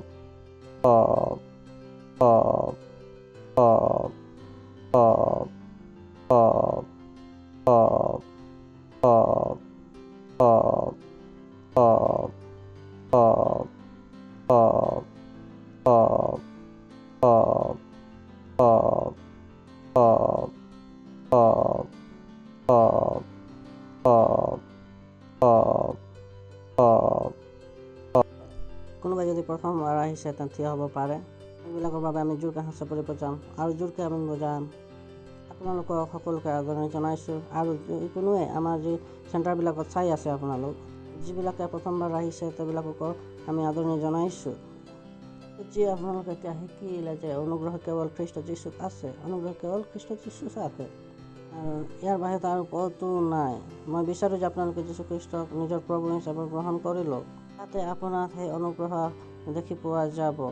অন্যথা আপুনি যি শুনিলে তাৰ কোনো লাভ নহ'ব, কিয়নো অনুগ্ৰহ ক'ত আছে? কেৱল খ্ৰীষ্ট যীশুত আছে আৰু আন ক'তো নাই। প্ৰভুৰ প্ৰশংসা হওক। এই প্ৰাৰ্থনা মোৰ পাছে পাছে ক'ব, নিজৰ চকু বন্ধ কৰি ল'ব। এই প্ৰাৰ্থনা নিজৰ হৃদয়ত বিশ্বাস কৰি নিজৰ মুখেৰে ক'ব। যিটো মই প্ৰাৰ্থনা ক'ম সেইটো আপুনি হৃদয়ত বিশ্বাস কৰি নিজৰ মুখেৰে ক'ব। আপোনালোকে য'তেই আছে আৰু আপোনালোকে বিশ্বাস কৰক আৰু নিজৰ মুখেৰে এইটো কওক য'তে আপোনালোক আছে। এতিয়া ক'ব পাৰে, হে প্ৰিয় পিতৃ, মই বিশ্বাস কৰোঁ যীশু খ্ৰীষ্টত, জীৱিত ঈশ্বৰৰ পুত্ৰত। মই বিশ্বাস কৰোঁ যে তেওঁ মোক বচাবৰ কাৰণে ক্ৰুচত মৰিলে আৰু ঈশ্বৰে তেওঁক মৃতবিলাকৰ পৰা তৃতীয় দিনা তুলিলে আৰু তেওঁ আজি জীৱিত আছে। আৰু মই আজি মোৰ মনত বিশ্বাস কৰি নিজৰ মুখেৰে ঘোষণা কৰোঁ যে যীশু খ্ৰীষ্ট জীৱিত ঈশ্বৰৰ পুত্ৰ, মোৰ প্ৰভু হয়, মোৰ স্বামী হয়। এতিয়াৰ পৰা মই বাচি গ'লোঁ, মোৰ উদ্ধাৰ হৈ গৈছে আৰু মোৰ যীশু খ্ৰীষ্টৰ অনুগ্ৰহ আছে, ঈশ্বৰৰ জীৱন মোৰ আছে। ধন্যবাদ ঈশ্বৰ মোক বচোৱাৰ বাবে, প্ৰভু যীশুৰ নামত, আমেন। এইবিলাকৰ বাবে আমি জোৰকৈ হাত চাপৰি বজাব পাৰোঁ। আপোনালোকক আদৰণি জনাইছোঁ ঈশ্বৰৰ ৰাজ্যত, হালেলুয়া। আপোনালোকে বহাৰ পূৰ্বে আপোনালোকৰ কাৰণে প্ৰাৰ্থনা কৰিব বিচাৰিছোঁ। আপোনাৰ সকলো সন্তানবিলাকৰ বাবে যিবিলাকে এতিয়া সময়ত আপোনাৰ গ্ৰহণ কৰিছে ঈশ্বৰ হিচাপে, তেওঁলোকে গৌৰৱৰ পৰা গৌৰৱলৈ আগবাঢ়িছে প্ৰভু যীশুৰ নামত। যীশু খ্ৰীষ্টৰ নাম সদায় আমাবিলাকৰ ওপৰত থাকক, যীশু খ্ৰীষ্টৰ নামত। তেওঁলোকৰ ওপৰত শয়তানৰ কোনো হস্তক্ষেপ বা নিয়ন্ত্ৰণ নাই, যীশু খ্ৰীষ্টৰ নামত। এইবিলাকক আশীৰ্বাদ দিছোঁ আপোনাৰ বাক্যৰ সৈতে, আপোনাৰ বুজনিৰ সৈতে, আপোনাৰ প্ৰেমৰ সৈতে, আপোনাৰ আৰু আপোনাৰ আত্মাৰ সৈতে এইবিলাক আশীৰ্বাদ প্ৰাপ্ত প্ৰভু যীশুৰ নামত আমেন। বহিব পাৰে। এবাৰ জোৰকৈ আমবিলাকৰ বাবে আমি হাত চাপৰি বজাব পাৰোঁ। হালেলুয়া। নিজৰ দশম ভাগ, নিজৰ পাৰ্টনাৰশ্বিপ, নিজৰ উপহাৰ আৰু এইবিলাক সকলো আমি প্ৰস্তুত কৰিব পাৰোঁ। আমাৰ কোৱাৰ আছে তেওঁবিলাকে আমাক সহায় কৰিব। ধন্যবাদ দিছোঁ আপোনাৰ দয়াৰ বাবে, আপোনাৰ কৰোণাৰ বাবে, আপোনাৰ প্ৰেমৰ বাবে। ধন্যবাদ সেই অনুগ্ৰহ যিটো আপুনি আমাক দিছে। আমি আপোনালৈ উপহাৰ, আপোনালৈ দশম ভাগ আমি দিব পাৰোঁ। হয় প্ৰভু, যে আমি আপোনালৈ আমাৰ উপহাৰ দশম ভাগ দিব পাৰোঁ। আমি দিছোঁ আপোনালৈ। এইবিলাক তাৰ পৰা বৃদ্ধি হোৱা হৈছে আমালৈ দ্ৰুতভাৱে আহিছে প্ৰভু যীশুৰ নামত। আমাৰ কোনো ভাল বস্তুৰ অভাৱ নহ'ব প্ৰভু যীশু খ্ৰীষ্টৰ নামত। সকলোত আপোনাৰ আশীৰ্বাদৰ আহ্বান কৰিছোঁ, তাত বৃদ্ধি হোৱাৰ নিয়ম প্ৰয়োগ কৰিছোঁ প্ৰভু যীশু খ্ৰীষ্টৰ নামত, আপোনাৰ ৰাজ্য বিস্তাৰৰ বাবে। ओ पिता, धन्यवाद धन्यवाद सारी आशीषों के लिए। हाँ, तो कितना दयालु है। हे,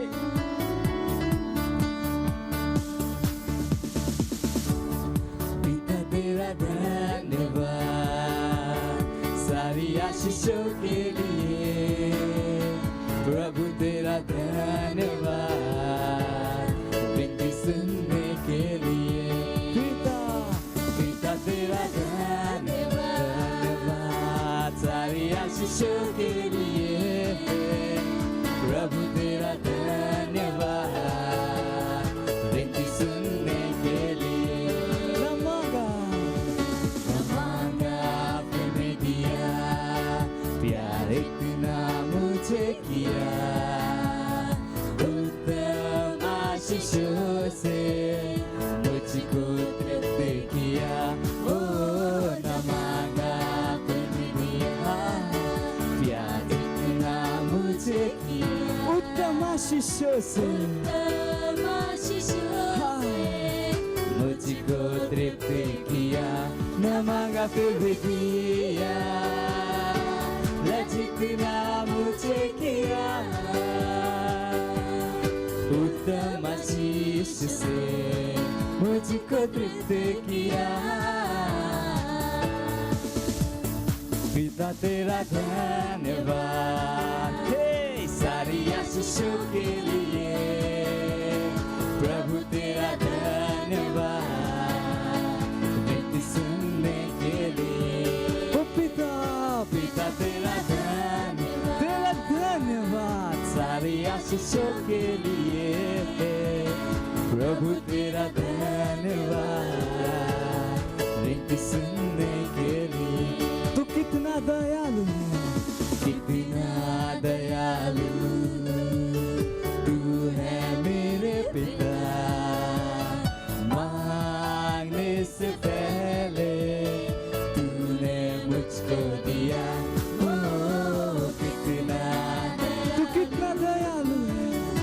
ओ मेरे पिता, मांगने से पहले तूने मुझे सब कुछ दिया। तूने मुझको दिया। कितना दयालु तू मेरे पिता। मांगने से पहले तूने मुझको दिया। पिता तेरा धन्यवाद सारी आशीषों के लिए। प्रभु तेरा धन्यवाद विनती सुनने के लिए। पिता तेरा धन्यवाद सारी आशीषों के लिए। प्रभु तेरा धन्यवाद विनती सुनने के लिए। पिता तेरा धन्यवाद।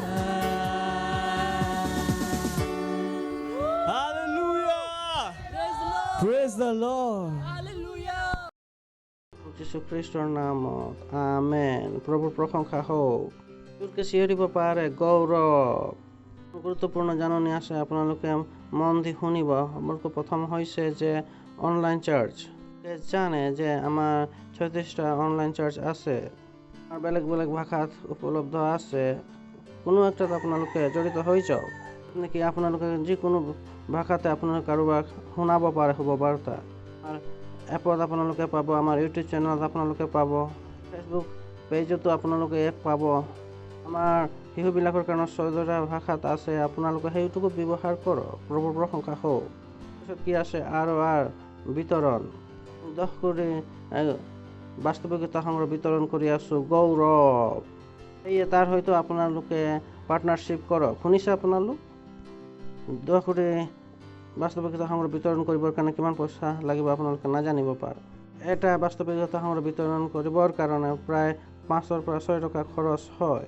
ভাবক, য'ত নেকি আমি কৈছোঁ যে 10 কোটি বিতৰণ কৰিব লাগে বুলি, তো তাত আমাৰ 50-60 কোটি টকাৰ কথা আমি কৈ আছোঁ। আপোনালোকে পাৰ্টনাৰশ্বিপ কৰা চিন্তা নকৰিব, কামটো হৈ যাব। কিন্তু আপোনাৰ কি ভাবিব যে আমি ইয়াতে সৰু কাম কৰিবৰ কাৰণে আমি ধেমালি কৰি আছোঁ? নহয়, আমি বহুতো টকা পইচা আমি পাই আছোঁ আৰু সেইটো কাৰণে আমি ডাঙৰ কাৰ্যবিলাক কৰি আছোঁ। যি নেকি আমি বিতৰণ কথাৰ কথাহে কৈছোঁ, আমি চপা কৰাৰ কথা কোৱা নাই। যদি আপোনালোকে পাৰ্টনাৰ নহয় তেন্তে আজি আপোনালোকে আমাৰ এটা পাৰ্টনাৰ হৈ যাওক, যাতে আপোনালোকে এইবিলাক কৰিব পাৰে। প্ৰভুৰ প্ৰশংসা হওক। প্ৰতি সপ্তাহে যিদৰে আপোনালোকে আহে, এজন আত্মা লৈ আহক চাৰ্চলৈ। আপোনালোকে অনুগ্ৰহ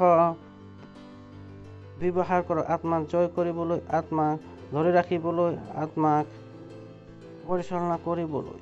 অনুগ্ৰহবিলাকক ধৰি ৰাখক আৰু অনুগ্ৰহ ব্যৱহাৰ কৰক। প্ৰশংসা হওক। আমি থিয় হ'ম, আমি প্ৰভুৰ ধন্যবাদ দিম। যদি আপোনালোকে বিচাৰে যে আমি আপোনালোকলৈ আহি চেল স্থাপন কৰোঁ, তেন্তে আপোনালোকে আমাৰ সৈতে যোগাযোগ কৰিব পাৰে।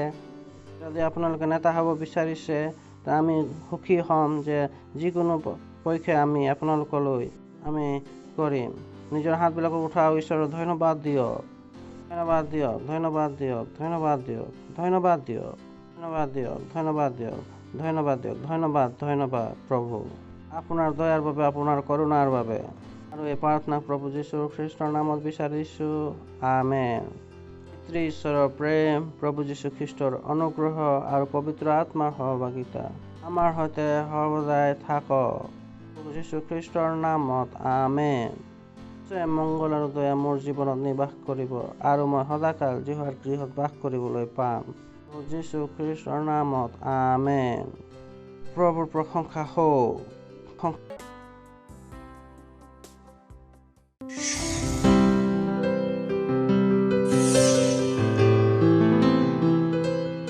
Subscribe to our channel, hit the bell icon, like, comment and share.